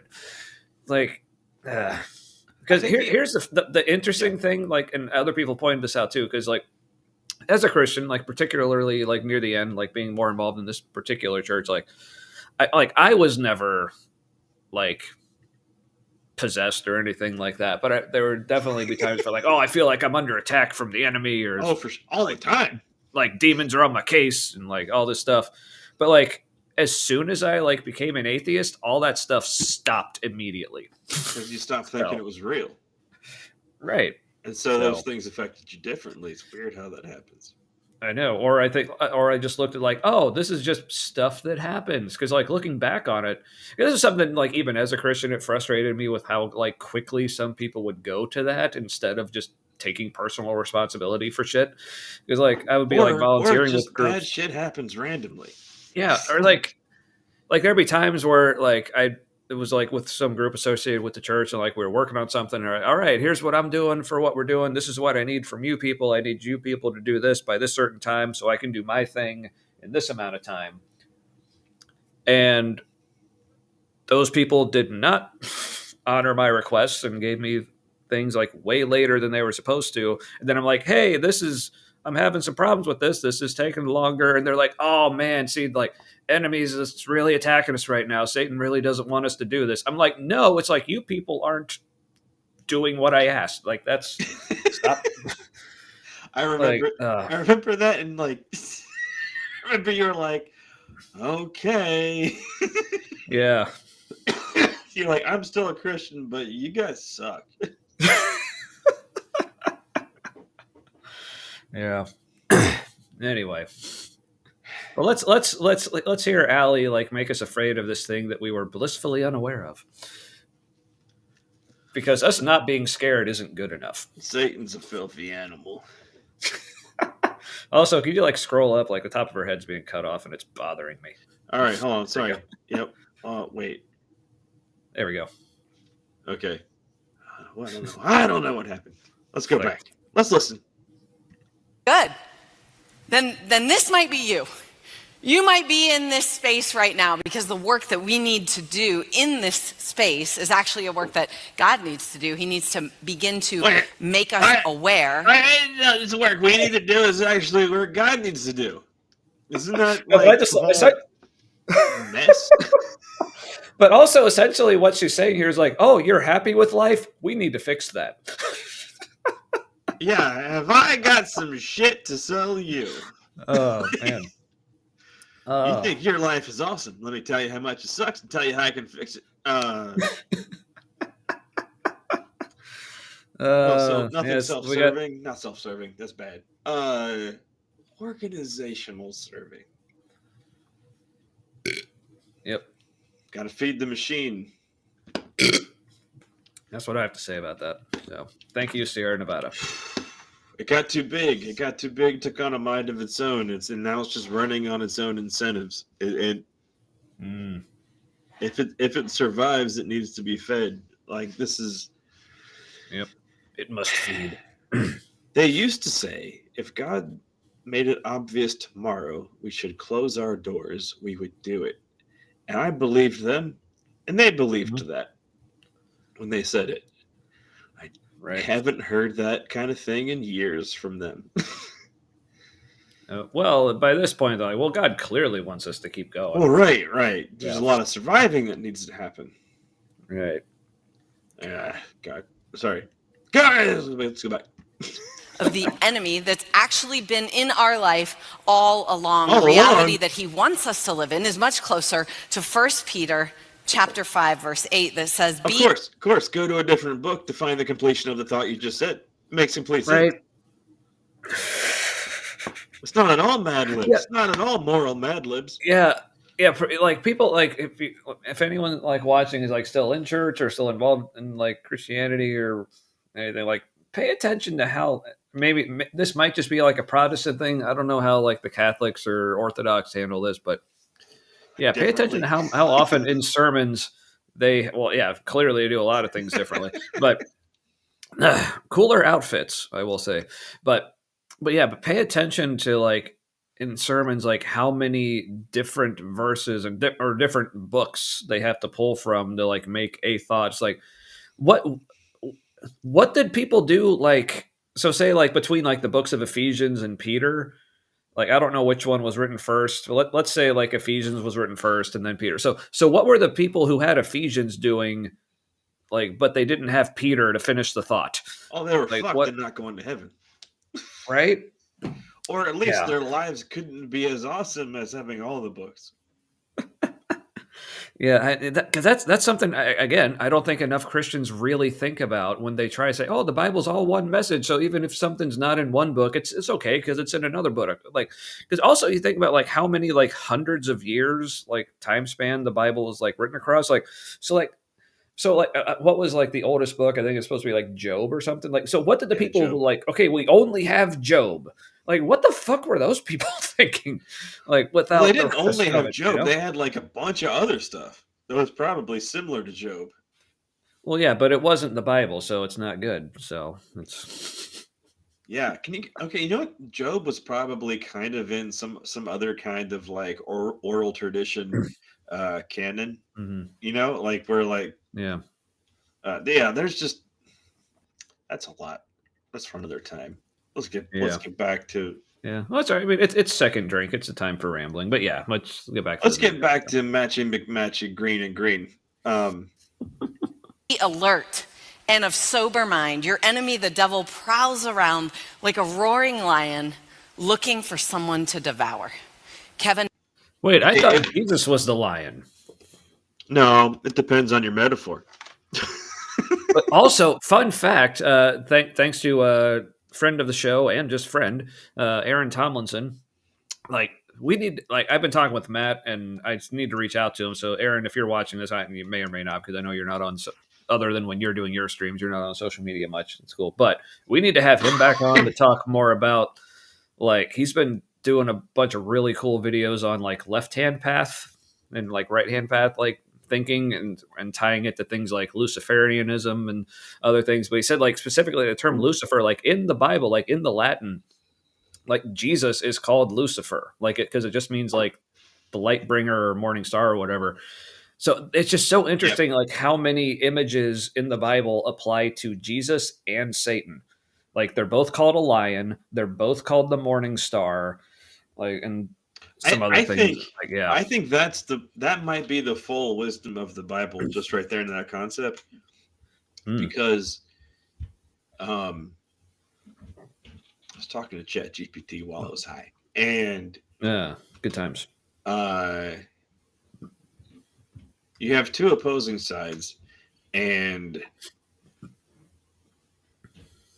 what one side sees as their like anti-hero is what the other side sees as like the height of villainy. And they're looking at the same thing, and they're coming up with the different conclusions. And so I was like, okay, this is from like me personally. How do I tell what is good and what is bad in my life when like good things can end up being evil? And I kind of think that's like the spiritual wisdom that's actually like helpful, is to kind of scrutinize things that are happening that you think are good. And it's like, okay, is it good or is it bad masquerading as good? And so that kind of corresponds with like who's Lucifer? So Lucifer could be either one. Like, could be Jesus, could be the enemy. How do we tell the difference? That's how you get better. Being a human. Yeah, Is interesting. Trying to figure that out and assuming that you never have it figured out. There's always a more clear solution. Mm. It's kind of like trying to do the most good for the most people and assuming there's always a way to do more good for more people. Mm. Like, I think that's how we don't end civilization. Don't put too fine a point on it. Yeah. Mm-hmm. Let's get back to Allie because she's telling us to be of sober mind. Too late. Also, the devil prowls around. The devil It has prowls no around idea. like a Jesus. Yeah. I mean, a lion. Can't be too sure. Yeah. He has no idea. He doesn't know if what he's doing is playing right into the enemy's hands that have already scoped out his house. This is fucking terrible metaphor. Like, how did this clear editing? Yeah, it's like you could tell with like how much trouble she was having, like actually getting it out, which is like I don't remember what words to use to make this work. I'll just use all of them. Yeah. This is when the speaker knows the audience is not on board. But it's just this whole idea of like all this stuff like is because again, whether they would like put it this way or not, but like Christians, like according to them, like they're just describing reality. Like, and they're just describing things that to them are like, well, this is so obviously true, but but they still feel like they need to explain it to us in words we can understand. Like, if it was so obvious that there was a God who loved us and a Jesus who like died for our sins and a Satan or whoever was our enemy, like, why would you need to tell us? Like this shit should be so incredibly obvious if it's as true and like if it's anything like what you're telling us it is. So why not let us all get to the bottom of it together? Like, why try to impose a narrative on it? No, see, but you aren't, your mind isn't trustworthy like all on your own. Right. I'm saying So even, like let's put our heads together and we're at least getting closer to it. No, but I mean like on your own as in like without the Bible and without us telling you what, you know. Without the best thinking of the Iron Age? Man, what would I do without it? Right? Which I mean, sure, it was good for the time. Yeah. Yeah. No, but like, we're past that. Poetically and metaphorically, like there's still a lot of we're all still people. You know, like we have access to more compounded knowledge, but it's pretty clear we're all the same as we used to be. Yeah, but in other ways, like when I say things like that, or people say, "Oh, so you're saying like that we're like so much better than people were back then?" Like in some ways, yeah. I mean, to be blunt, I mean, yes, there are some ways we are better than we used to be. It's called progress, and people 1,000 years from now will hopefully be much better than we are now. But that's like, by our measuring stick. Like by the past measuring stick from like the Iron Age, they would have no idea how we survived to this point. Well, but the thing is, like, speaking of survival, I mean, just in my personal case, like, I mean, hell, like I say, if I had the same cancer 2,000 years ago, hell, if I had the same cancer 20 years ago, I would be dead right now. So that's why I have zero problem saying yes. In some instances, yes, we are better than people of the past. That's now, why you are there ways have faith? All right, because that's all they had then to fix things. I don't know.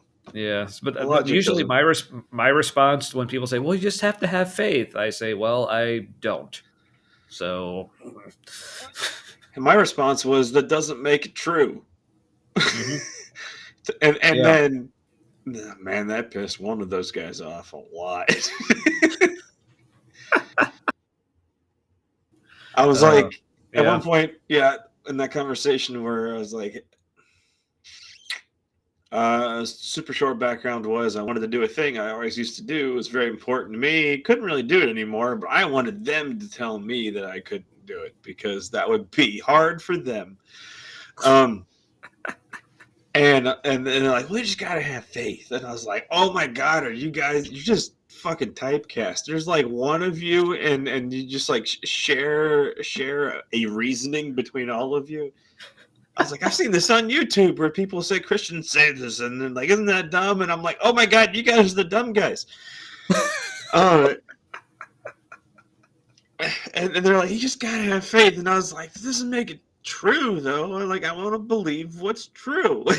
Like, yeah, you also got to have faith to be a Muslim. You also got to have faith to be a Mormon. You got, it's like No, yeah. And then at one point I was like, look, and honestly, so I couldn't be a part of this thing, and these were like, being neurodivergent, like friends are hard to like get, and so I had a bunch of acquaintances. This thing, like 200 of them or something, and so I told him, I'm like, not being allowed to participate anymore because I think queer people are quite all right. And the Bible is inconclusive. Look it up. I'm not going to tell you why. And I said it felt like my extended family told me I wasn't welcome anymore. And one guy was like, "Oh man, that really sucks." And the other guy was like, "We didn't change. You did." I was like, "Oh, I'm afraid for your wife."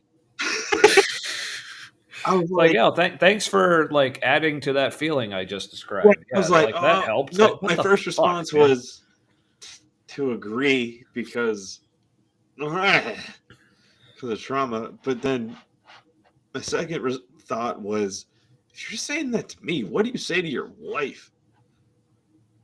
Like, right? That's some crushing shit you just said. Abusive as hell, blame the victim. And I'm like, Right. Hold on a second. Mm-hmm. Yeah, but that's one of those things. Like, I understand. Like I said, this is a place I used to be as well. But just that whole thought of like, how did you think that was helpful? Other than, well, this is it what wasn't. I think It was is lashing out. Yeah.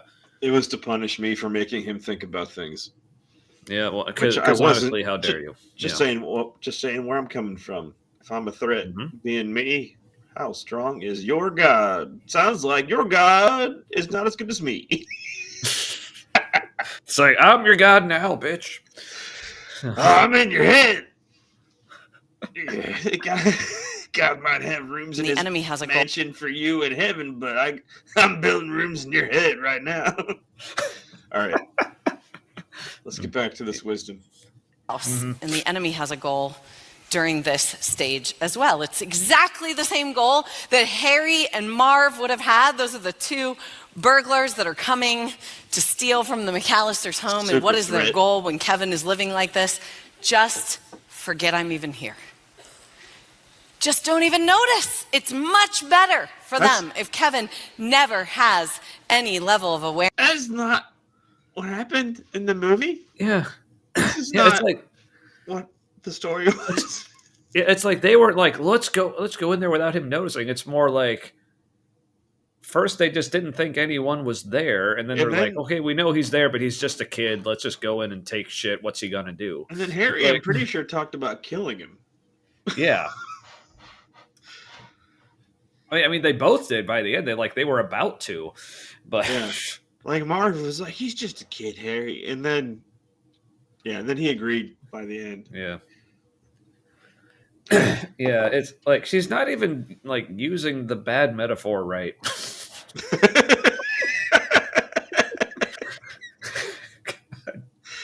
I'm having too much fun with this. We should do this more often with more of their stuff.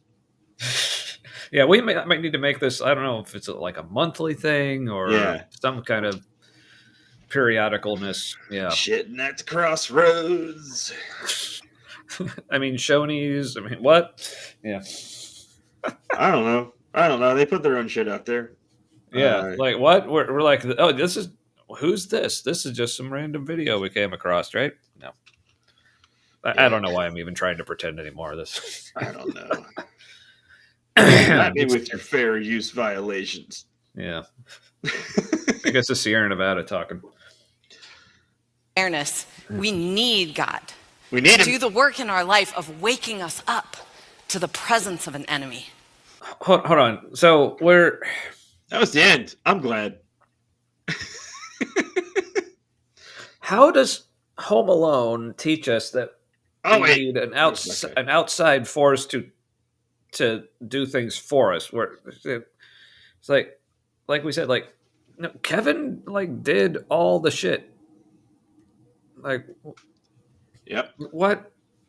No, it's a bad metaphor. Terrible. Fresh straws. Like, well, I think it's like she just really wanted the shirt and needed a reason so she could expense it, basically. Which, hey, no shame, I think she is an employee. Well, yeah, she's one of the pastors. Yeah. Yeah. Not one of the main ones because women can speak, but maybe we're not okay with them being in charge. Yeah, she's a teaching pastor, which, again, to their credit, to even let women teach at all or hold any sort of pastoral position, that's not normal. Yeah. Although I guess Lena Tome is the head pastor at one. I don't know if there's still a branch. I don't know what she's doing. Crossroads? What's that? Are they affiliated with Crossroads still, or do they branch out? Who? Uptown. Okay, Uptown, it's no longer operating as a site, but they still have the building and they still do stuff there. Because I know my kids have gone to youth nights and stuff there, so they still use the space, but it's not a campus. They don't have services there. Yeah. Well, they fucked themselves over when they started leaning on anti-trans and being queer is bad. Yeah, y'all. And yeah, so man, I wonder why our site that's literally right on a college campus isn't doing so well, right? It's whose members were primarily people who thought that was fine. Yep. So, and the property taxes from that place are it's not making money. It's a money hole. That's all right. They just keep doing financial campaigns, and people keep mortgaging their houses to give them more money. So it's all good. Yeah, a lot with that. Yeah, man. So well, that was fun. Thanks for those, Matt. I appreciate it. So one of the comments was somebody said, "Hey, how do I watch more of this?" It says, where can I find more of these wonderful things? And it literally says at the end of the video, more at Crossroads. I think some videos, some sermons are fully online, other ones are not, and I think it might be because things are said in the sermon that would. I think there's a couple options. Things are said in this sermon that would violate YouTube's terms of service or terms of use or whatever. And so you're oh, that's sexist or racist or anti-LGBTQ. You can't do that. Really? Because there's plenty of that on YouTube. Right. I know. Then somebody said,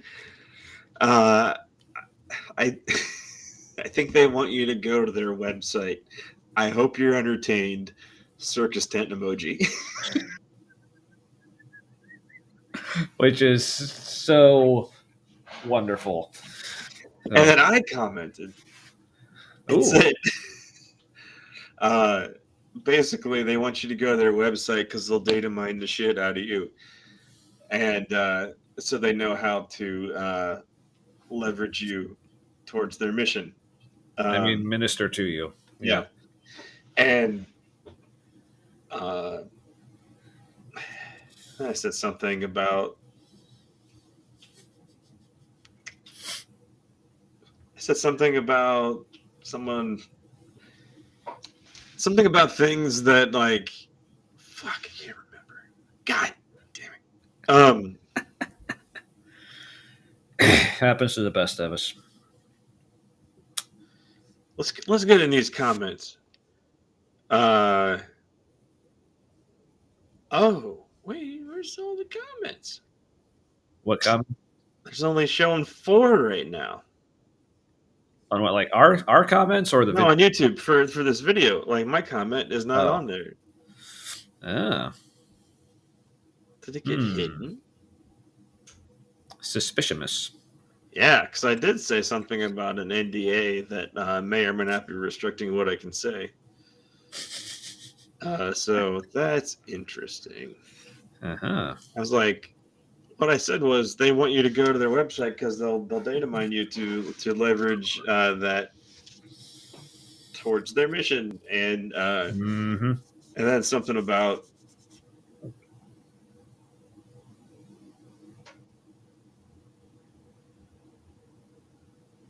I don't remember, but I did say something about an NDA that may or may not be restricting what I can say. Yeah. Yeah. Well. Because Jesus always said, before you give him a severance package for something that's your fault, primarily. Allegedly, in our opinion. Yeah. According to me, if this were a real event that I was talking about. Hypothetically. Before you can have the money your family needs, you need to promise on paper in writing with your signature that you will not say anything disparaging about the source of this money. That may or may not have happened. I've heard about that sort of thing. Yeah, I mean that's. I mean, anyone who would do that, like, that's kind of a shitty thing to do. It doesn't sound generous at all. I know, or if I mean, it's not Jesus-like, that's for sure. Sounds more like a hush money payment. Well, actually, I don't know. In my opinion, Jesus actually was kind of a dick sometimes, so maybe it is. Who knows? But yeah. Yeah, it seems to be whoever was telling that story. Yeah. All right, let's liven things up. Let's talk about get us out of the depths of trauma. Well, I'll just say, like, so I don't know if it came across, but like going into tonight, like I've just been kind of feeling kind of bleh, which I know this doesn't sound like, oh, let's lift us up out of this. Like, hey, Tommy, talk about how shitty you're feeling today.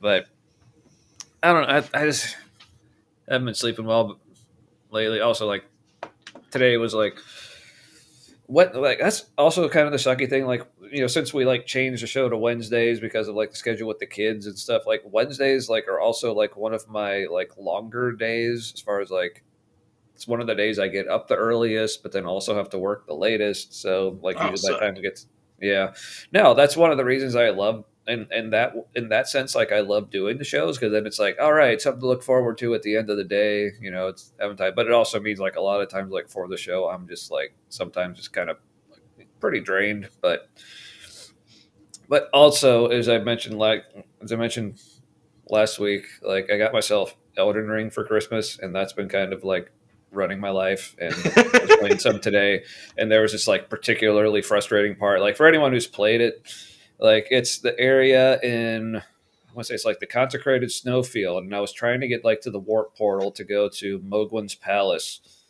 but first you got to like take care of this like NPC invader who's like super annoying and like hits you with all like the bleed effects and stuff, and like just rolls away from everything, and like seems to have like infinite stamina, and like just keeps stabbing the fuck out of you and everything. Like, so the bleed effects are the worst. Yeah, especially because like there's a spell where he just like casts this stuff at you that like does damage but also causes bleed effect, but it's like a wide spray thing that's like almost impossible to dodge. So it's like, but if it hits you, it like takes away like half your health bar and builds up bleed. And it's See, that's that, in a way, yeah. it kind of feels like lazy programming to me because they're like, this is the fastest, cheapest way to make this fight harder. Like we couldn't Yeah. make it hard enough, and so here's just bleeding spray we're gonna put out there. Yeah, so he like shoots stuff at you, but like if I try to like hit him with any like ranged attacks like arrows or any of like my spells or whatever, it's like as soon as I fire something, like his like the AI just automatically dodge rolls. So it's like I can't actually hit him with anything from a distance. So only be close. Yeah. But there's bleeding effects. So basically you have to be perfect. Yeah. So but basically the only like I finally did beat him. It was more like I basically was using a weapon with a frost effect. So okay, that's a little. So bit... I literally chilled him out. But yeah, it's like almost like a counter bleed effect or something similar to put on him. But it's cool because like one of the special effects, like with the weapon, is like you do like a forward stomp and it like sends out this like sheet of like ice like on along the ground, and it's great because it's actually a delayed thing. So like when you first hit it, which basically it's basically you send out the sheet of ice and then it like kind of blows up like with a frost effect kind of thing. So it's great. So like when I first do it, his AI causes him to like do the dodge roll, but then with like the delayed like burst effect, then it like hits him with that. Oh, because like it's like basically right when he's done with the dodge roll, that's when it like blows up. So that got him a few times. So that was satisfying. But did you get past it? I did. Yeah, finally. Good. That also may or may not have been one of the reasons I was a little late getting on before the show. So I'm at this point in the Tomb Raider reboot, the second one. The first one is worth playing. Okay. It's like a Tomb Raider origin thing. Man, it's good. It's just a good story. It's almost like a movie that you're playing in a way. Or a story you're playing. Second one, fun, not as good. Anyway, I'm playing the second one. There's this thing where like there's nowhere to be where you're not going to get shot a million times. And so you're trying to find the place where you'll get shot like the least million times. And then you also have to be damn near perfect. So I haven't played it in a while. Oh, yeah. Yeah, that's one thing. So people who are familiar with like Elden Ring, it's by the people who made Dark Souls, which are like famously like almost like comically difficult. Like the thing they'll do to you. Something like also today, like so on my way like through the snowfield area to like where this dude was I was trying to fight. It's like you're just like riding through like the middle of this like wide open field. It's like all snowy. And then just all of a sudden out of nowhere, like literally out of nowhere, that just like materializes this giant troll thing that just like hits you like immediately, like shows up and immediately hits you. And like it like staggers you and like knocked out half my health bar. And then by the time I got out of my stagger, he hit me again and then I was gone. So it was like, so it's literally something came out of nowhere and two-shot me, and I had zero chance. Sounds kind of like Street Fighter. You're like, he comboed your ass. Yeah, but it's like, that's, Miyazaki gonna Miyazaki. That's the guy. That's the guy who makes these games. Hidetaka Miyazaki. Like, evil genius, that man. So, but I keep playing them, so I'm a glutton for the punishment. But well, he did Elden Ring also, or he did. Yeah, he did. Yeah, it's wow. Okay. Yeah, he did Elden Ring. So he was in charge of Dark Souls 1 and 3 because those were the two that were actually good. Because when they were making 2, he was busy on Bloodborne, which is another masterpiece. Apparently, I haven't played it yet because it's only on PlayStation, and I don't have a PlayStation. But so I've kind of told you a little bit about like his story and like how he like makes games. So his first game was Demon Souls. Well, I guess in this it's not really a series. It's okay. I'm going to nerd out about video games here. So he works for the company that's called From Software. Like that's just what they're called. I don't know why. But anyway, so his first game that like he was actually in charge of was Demon Souls. But that project, it was like someone else was making it, and it was just like not going well. Like it just wasn't turning out well. So they basically like he was just a developer who would like had wanted to like be in charge of making games, but it's like so they had like fired like the director from it or whatever. So he's just like, well, I'll take a shot. So like I don't know if they offered it to him or if he offered, but he was basically like, well, this game like everyone's saying is like it's already like doomed to failure. So what have I got to lose? So like when the game came out, it obviously like had its flaws, but there was just something about it that like got this like huge like cult following on it. Like part of it was like the difficulty and like how it was difficult and everything, but people just loved the whole like cycle of like failing and trying again and failing and trying again. It was like this whole like feedback loop, and then but then once you get it, like you feel like it's a real accomplishment. So that's just kind of what he went with. So then the first Dark Souls, which is still like considered just like one of the greatest video games of all time. So that was like his next project, was like his first like full official, okay, I'm in charge, finally making a game the way I want to make it. And it's like just so good. But yeah, but again, like known for the difficulty and how punishing it is. Like the phrase people use, like, it's punishing but fair. Because like it's one of those games where like for the most part, when like Jesus.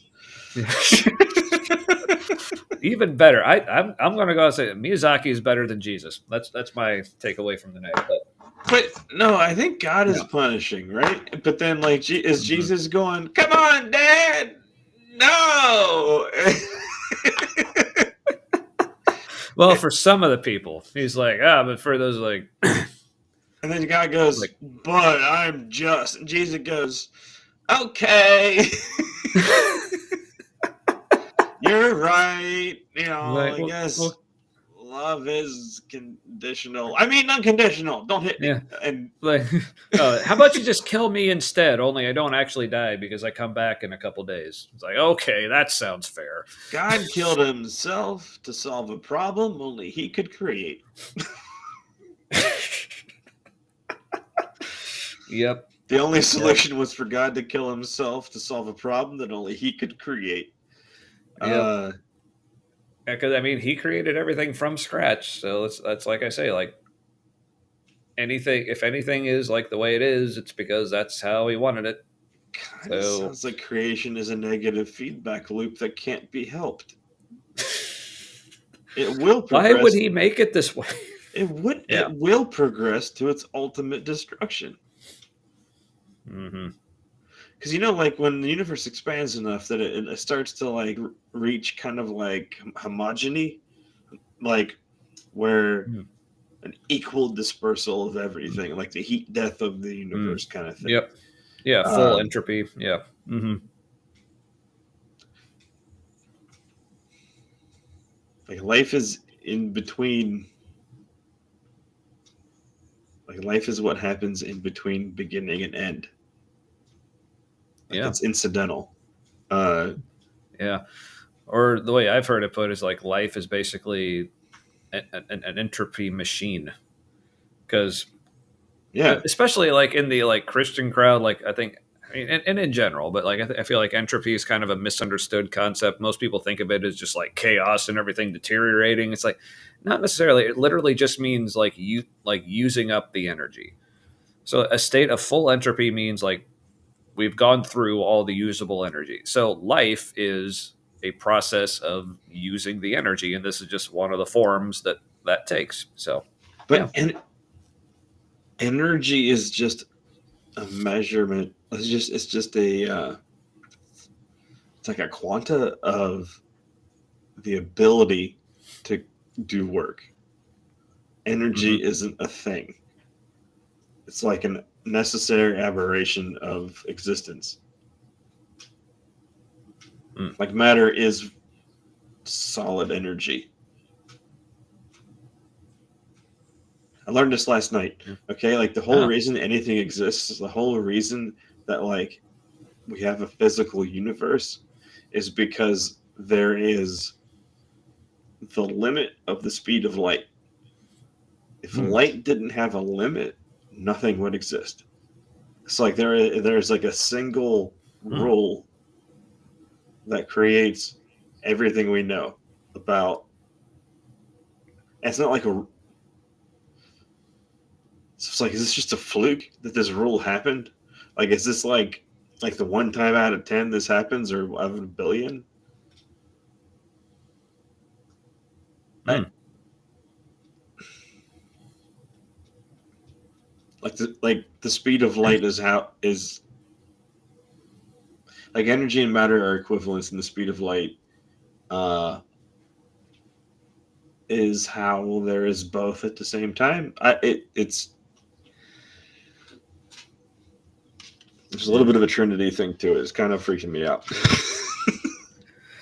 Yeah, which this reminded me of something that I was thinking about today. I mean, I have been thinking about it for a while, but like particularly today for whatever reason. This is something maybe we can talk about more like later. But just this whole idea of like how theists, like again, particularly Christians, will point to like, well, there must be a God because like look at how like so fine tuned for life the universe is. And it's like, first of all, like, is it really? Because like most of the universe, it looks like it was more like fine tuned for like void and explosions, and life just kind of happens.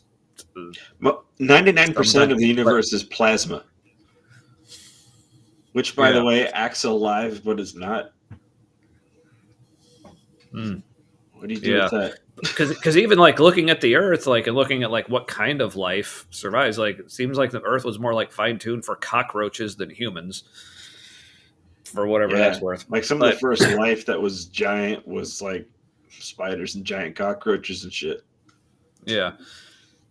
But anyway, but when people say, but let's just say, okay, yes, universe is fine tuned for life. Sure. Whatever the hell that even means. But to say that points to the existence of a God, like it occurred to me the day that's kind of like begging the question in a way. Oh, or like circular reasoning. Because like, I guess my response to that would be, okay, well, what's so great about life? And why is that our marker for, well, if it was fine tuned for this, then it must be intelligently designed. Like, of course we think life is great. We're life forms. But it's especially for the theists, it's like the reason they think life is so great is because they believe in a God who values life. So, of course, to them, life is going to be evidence for that God. See how like circular that is? So, like, to me, it's like, okay, life, it's just a thing that happened because of the way the universe is. Of course, we think it's special because we're alive. But really, it's like, okay, but if the universe was like tuned different ways, then what else would exist that doesn't exist now that we might think is even better? If the speed of light was a little bit different, everything would be different. Yeah, or the way I think it was Lawrence. I don't know if Lawrence Krauss was the person who like first discovered it or thought of it, but he's at least the person I heard talk about it. They say actually they've even discovered ways that the universe could actually be tuned better for life. Because he said something about like, so the energy of empty space is actually, I think he said it's either slightly positive or slightly negative. I don't remember which one. But he said, actually, if the energy of empty space was actually zero, that would actually be better for life. I don't remember how or why, but so like everything is dependent on everything else for it to be whatever it is. Mm-hmm.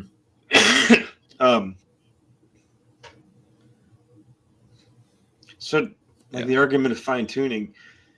Yeah. I get the sneezes.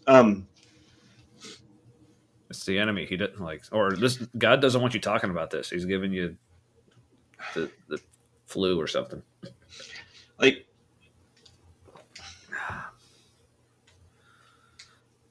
so the fine tuning argument, kind of like there was a thing, it's been fine tuned, and now this.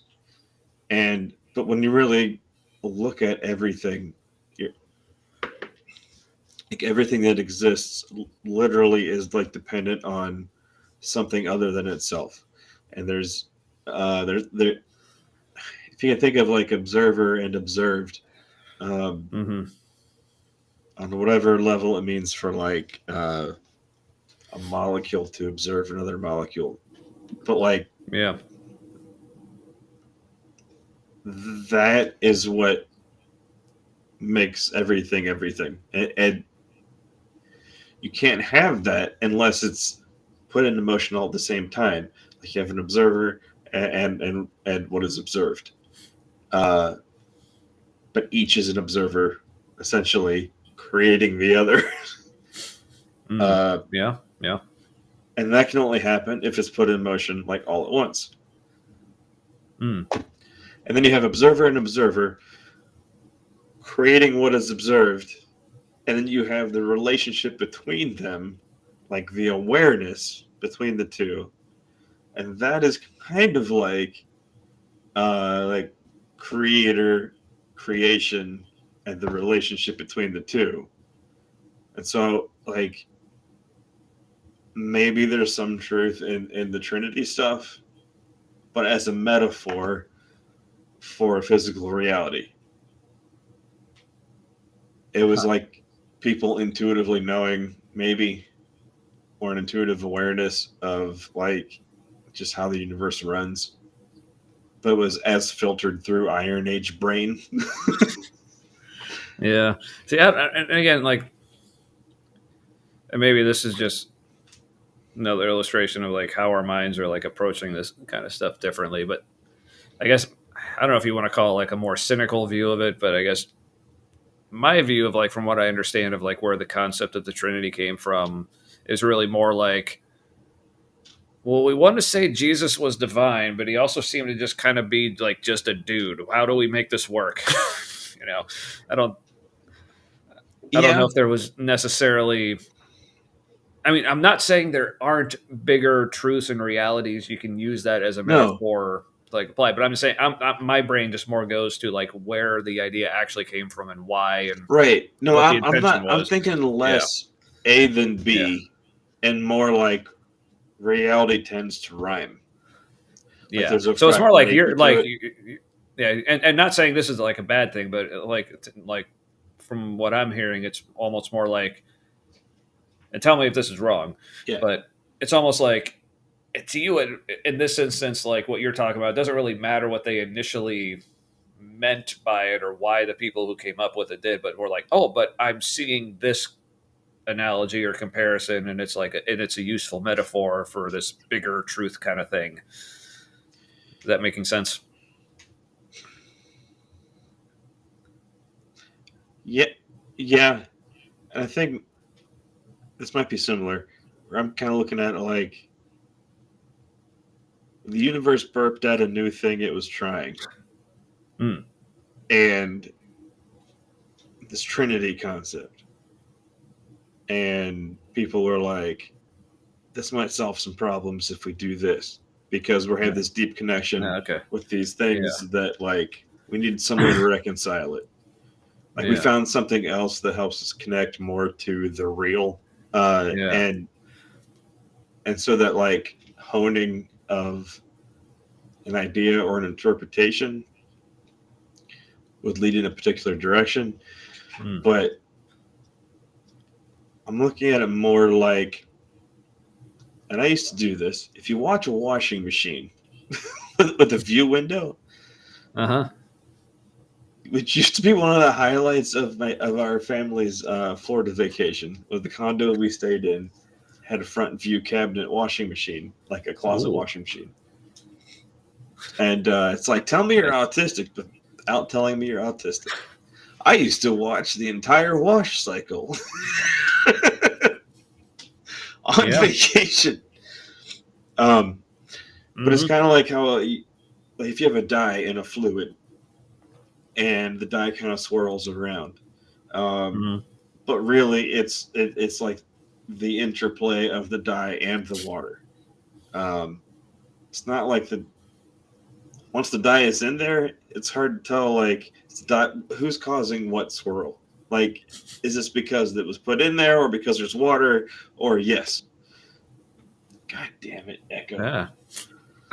Echo. Lights on. It's clearly an attack from the enemy. No, it's fucking broken, probably because no, like this. See, this is exactly what Allie was talking about. You're just not aware. I think a more realistic thing is that like the government's in my fucking Echo, because I watch a lot of leftist things and text you lefty things. And I would not be surprised if. Okay, but why would they do that though? What does them like turning off your lights like? No, that's just a side effect of there being additional software on there for listening now.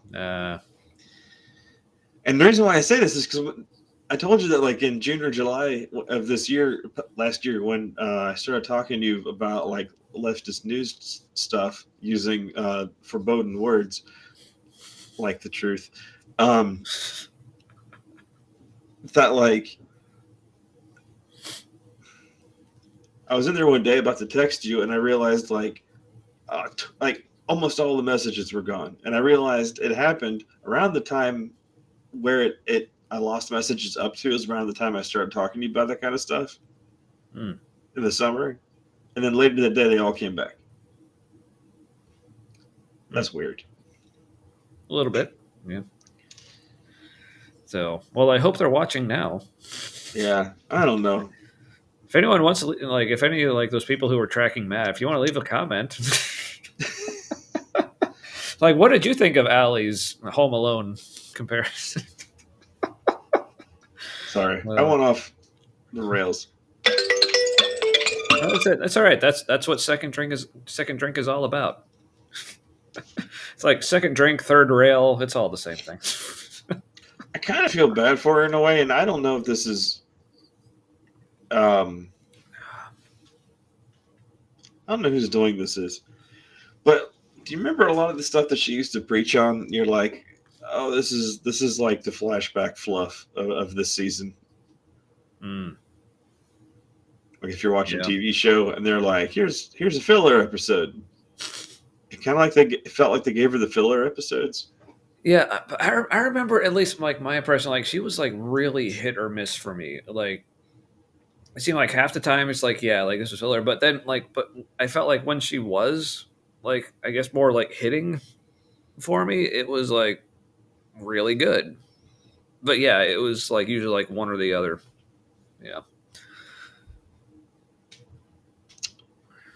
Yep. Yeah. I've been contemplating some deep stuff lately, so that might have. I'm sure it was jumbled. Yeah, I mean that's what this is all about. So, all right, well, but hold on, the whole thing goes on about the swirls and stuff. Oh yeah, like when that's happening, you can't tell what causes what. Like each looks like the cause and the effect of the other. And I think that's closer to what's really happening. Is that this whole concept of like cause and effect, or like blaming one party or the other for a thing that happened, when really like it's just how this plays out. Like some people are going to think this way, other people are going to think that way, and each side shapes the other by how it is. And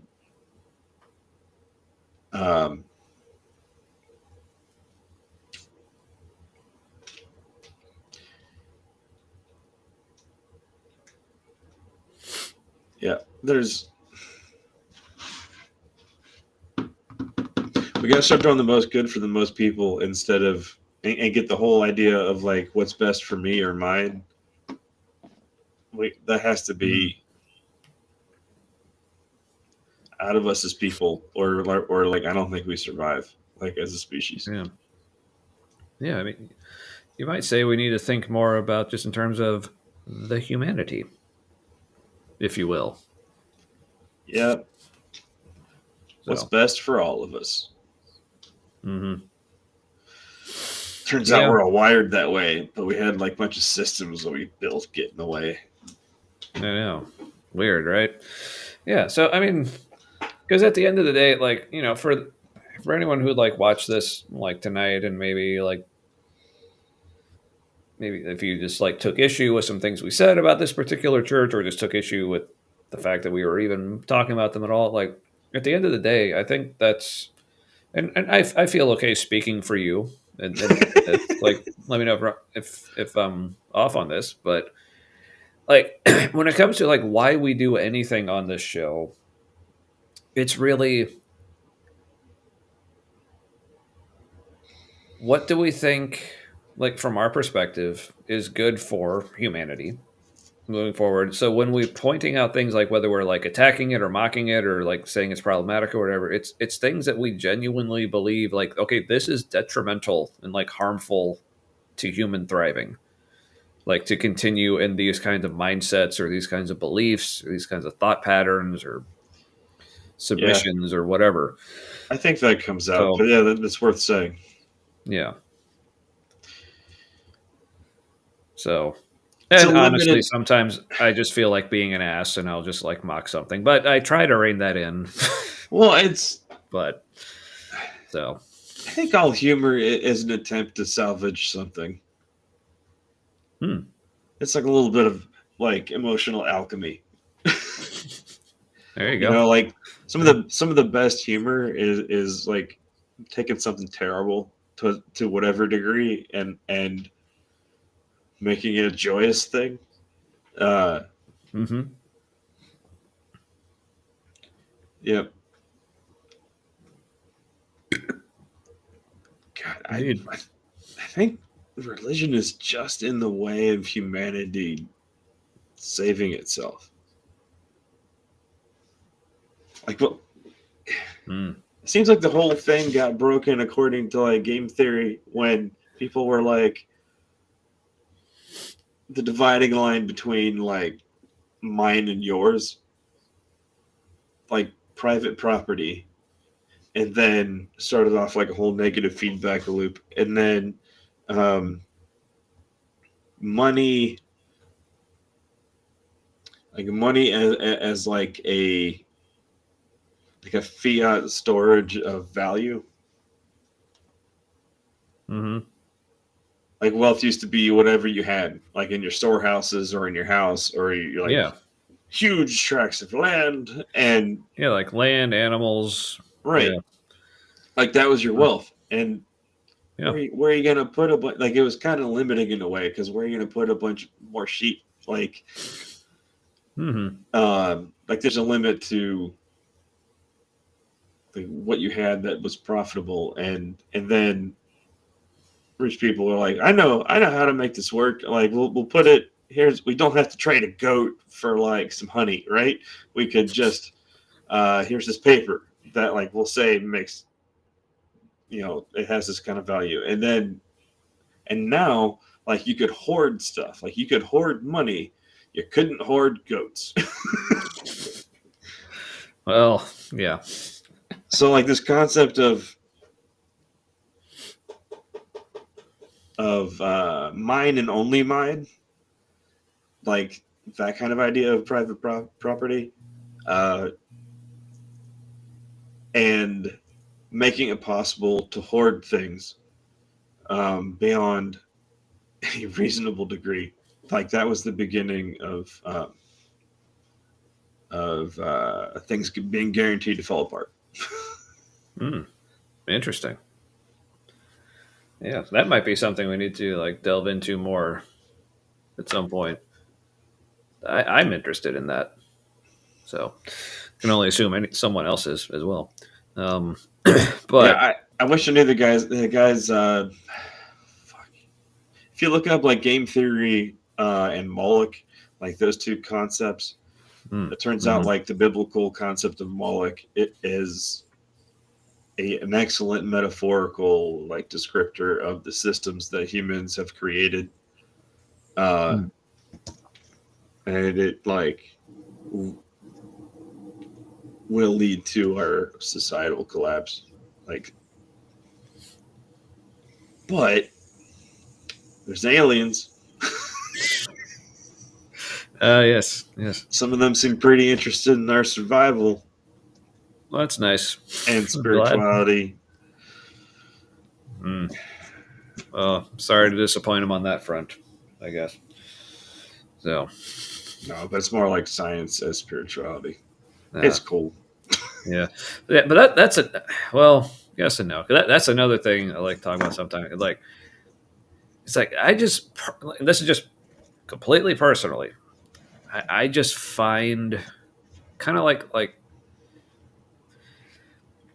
Because you know how like the Jordan Petersons of the world will like to tell like us atheists, like, well, you're not really atheists. You really believe in God because here's how I define God as this thing that you seem to actually accept exists. So therefore, I say you're not really an atheist. When Like, you said the Jordan Petersons of the world, my mind went, it combined a Smurf with the Smurf house, like a Smurf with a toadstool. yeah. It's like he's a human Smurf toadstool combination. I have no idea what that means, but yeah. But anyway, like, so to me, like, not only because of like my personal views and yes, admittedly baggage, like with such terms, but it's like the way people use them, like words like this, like so fluidly and interchangeably with like whatever, seemingly whatever they want. The way I kind of recently realized like my views on like whether it's things like God or spirituality, it's really just like I just personally don't find any use for those words. I like, Yeah.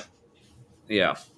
So like there are things that I do that other people may call spirituality. There are things I believe in that other people may call God, but I just don't find those helpful terms to use. No, So I think it's all the same thing. yeah. Just use whatever. I don't know. Let it be how it is for you.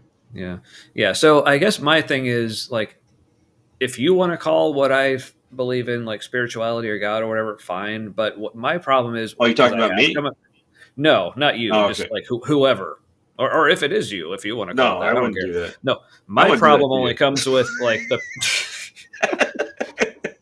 Uh, but my problem only comes because this has happened. Like when people try to tell me, no, you really do believe in God, or you really are spiritual. It's like, no, if that's your label, fine, but keep it to You're like yourself. gaslighting Like, what? yeah, right, yeah. Don't try to tell me that that's what I. Yeah. Anyway, No, that's super offensive. Don't tell me what I believe. You yeah. fucking belief hijacker. Yeah, or it's like it's because basically what I've interpreted as is like projection of like these people aren't comfortable with the idea of not believing in these things, so they aren't comfortable with me not believing in these things either. So like, no, I have to believe it, so you have to believe it too. So I feel better about like, yeah. Right, that's the Anyway, program that's running, but they don't know it.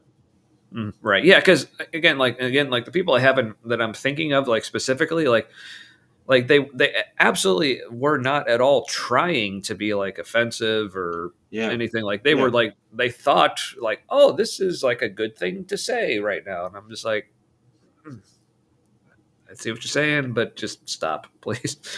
but but yeah, yeah. Perspectives yeah, really can shape the facts.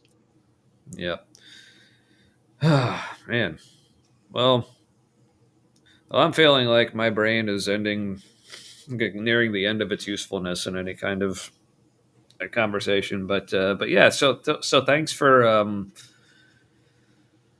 the triggering videos that you shared with me tonight. I guess sure, but also I as I guess as a way of like a bonus for like those of you, because like I think this is maybe the first time that we've had like I've been watching like the viewer count where like most of our episodes, it'll go up and down, but I think this might be the first time I can remember that we actually had like people watching like through the entire episode, whether it was the same person or not. But like the viewer count was was Yeah, always more. It was always more than zero the entire time. So yeah, and it seemed like someone actually like just in the past few minutes jumped on. So like, thanks for coming. But so for I guess so here's like a little bonus, maybe like behind the scenes thing for okay. y'all who like stuck around here. So you may notice like every now and then, like if you see me like reaching up like my arm, I guess I'm usually like hitting the mute button so I can like cough like that. So if you ever wondered like, oh, that's why you don't hear when I cough. So watch for that, because a lot of times when I reach up, it'll be immediately followed by a cough. But if I reach up and you don't see me coughing or doing anything like with my mouth, You're that means I farting. fart. Yep, that means I Yep. farted. So just a fun little behind the scenes thing for those of you who stuck around to the end tonight, or maybe just jumped on right at the end to hear me talk about how I fart on the show. Bet you're glad you Farting makes you jumped on for it. human, but doesn't always endear Yeah. you to everyone. Mm-hmm. Yeah, which that's one of those things. It's But the like people who laugh when you fart are the ones you can probably trust with anything. Mm-hmm. Yeah, 'cause it's one of those things. It's like everyone does it, but for some reason, people like to pretend that we don't, and it's like something you just can't talk about or do. It's like I actually heard, like, I didn't know this person, but like someone I knew like told me about this person. Like, so there's like farts and burps, like, you know, basically like different ways about it. Like most people think, okay, burp, okay, yeah, it's a little crude, but like it seems like farts are like that's like the really offensive one. Maybe mostly because of smell. I don't know, but and it involves your butt. Yeah, but this person made an interesting point. They said they were actually much more grossed out by burps than farts because their reasoning was like, look, stuff is supposed to come out your butt, but like stuff coming out of your mouth, that's gross. Like that's not supposed to happen. Yeah, the esophagus Like, has too many uses. Like it's for throwing up, for breathing, and for eating. Like yeah. So several speaking of things intelligent, necessary to staying alive use the same tube. yeah. So speaking of intelligent design, like who designed it so like we could like kill ourselves just by eating things? And not just do they use the same tube, but like they have like Yeah. mutually exclusive functions. Yeah, like the way I like to put it is like, okay, say someone like designed a car or like really any kind of machine where like the air intake and the fuel intake like shared a tube or valve or something, but where okay, that's bad enough. Like, why would you even design that? But also, oh, and if some fuel accidentally gets in like the air intake, it like permanently disables the machine. Like if someone submitted that design, they'd be told, you're a terrible designer. Either you're fired or go back to the drawing board." but apparently this is what God did because he's such a wonderful designer. But well, whoever's behind anyway. the little gray aliens, they seem to be genetically engineered, and they have different tubes, one for breathing, one for eating. But they can only drink liquid food. Because tube babies ain't got to eat real food, I guess. Yeah. Well, I mean, beer is food, so well, I'd go for that. Yeah, that's so an all beer cleanse. Ooh, well, that's kind of like what some monks did, right? And like, yeah, they were also really bored and probably dead. Well, hey, whatever gets the party started. All right. Well, so yeah, this was fun. I enjoyed hating those videos that you shared this evening. So yeah, I shouldn't do it every week. No, yeah, but I think that it was a good kind of palate cleanse, detox, whatever you want to call it, to kind of start the new year. So yeah, I think next week we'll be back to get more normal-ish, you know, or we'll just have a topic we'll discuss.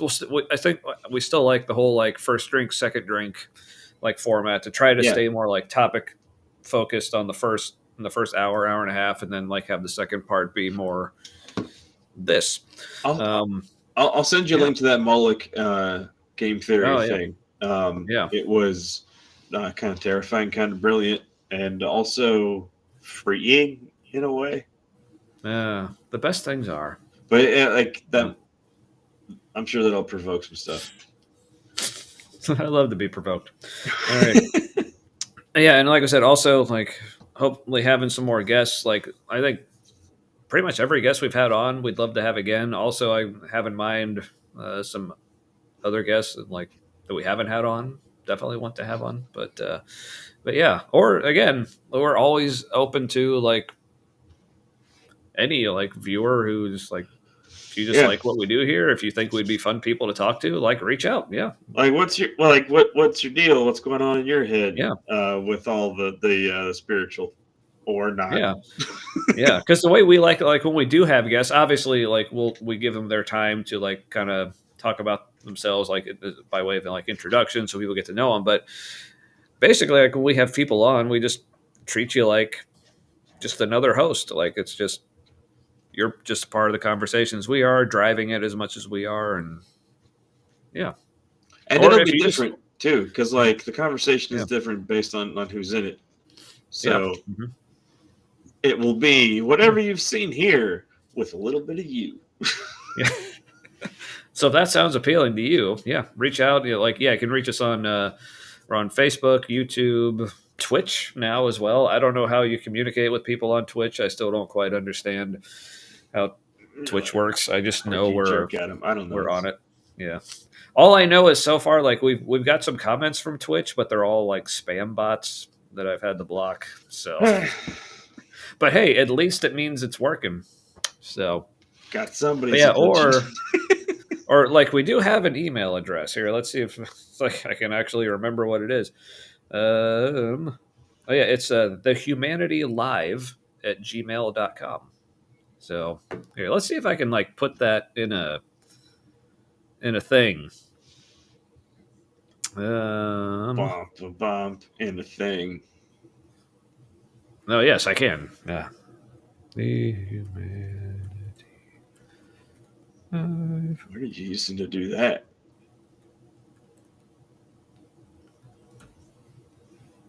What icon makes the magic? There's a thing there. The Humanity Live at gmail.com. Nope, that says allegedly in our opinion. At least on my screen. Oh, it doesn't on mine. Oh, my screen's often broken because. Now I did take that message and edit it, and then put it out. No, yours is probably the real. Well, I don't know. Yeah, we'll see. Anyway, it's the Humanity Live at gmail.com. Allegedly, in our opinion. Nothing's real. Anyway. Perception makes the perceived. Indeed. So if you'd like to perceive stuff with us on here sometime, yeah, let us know.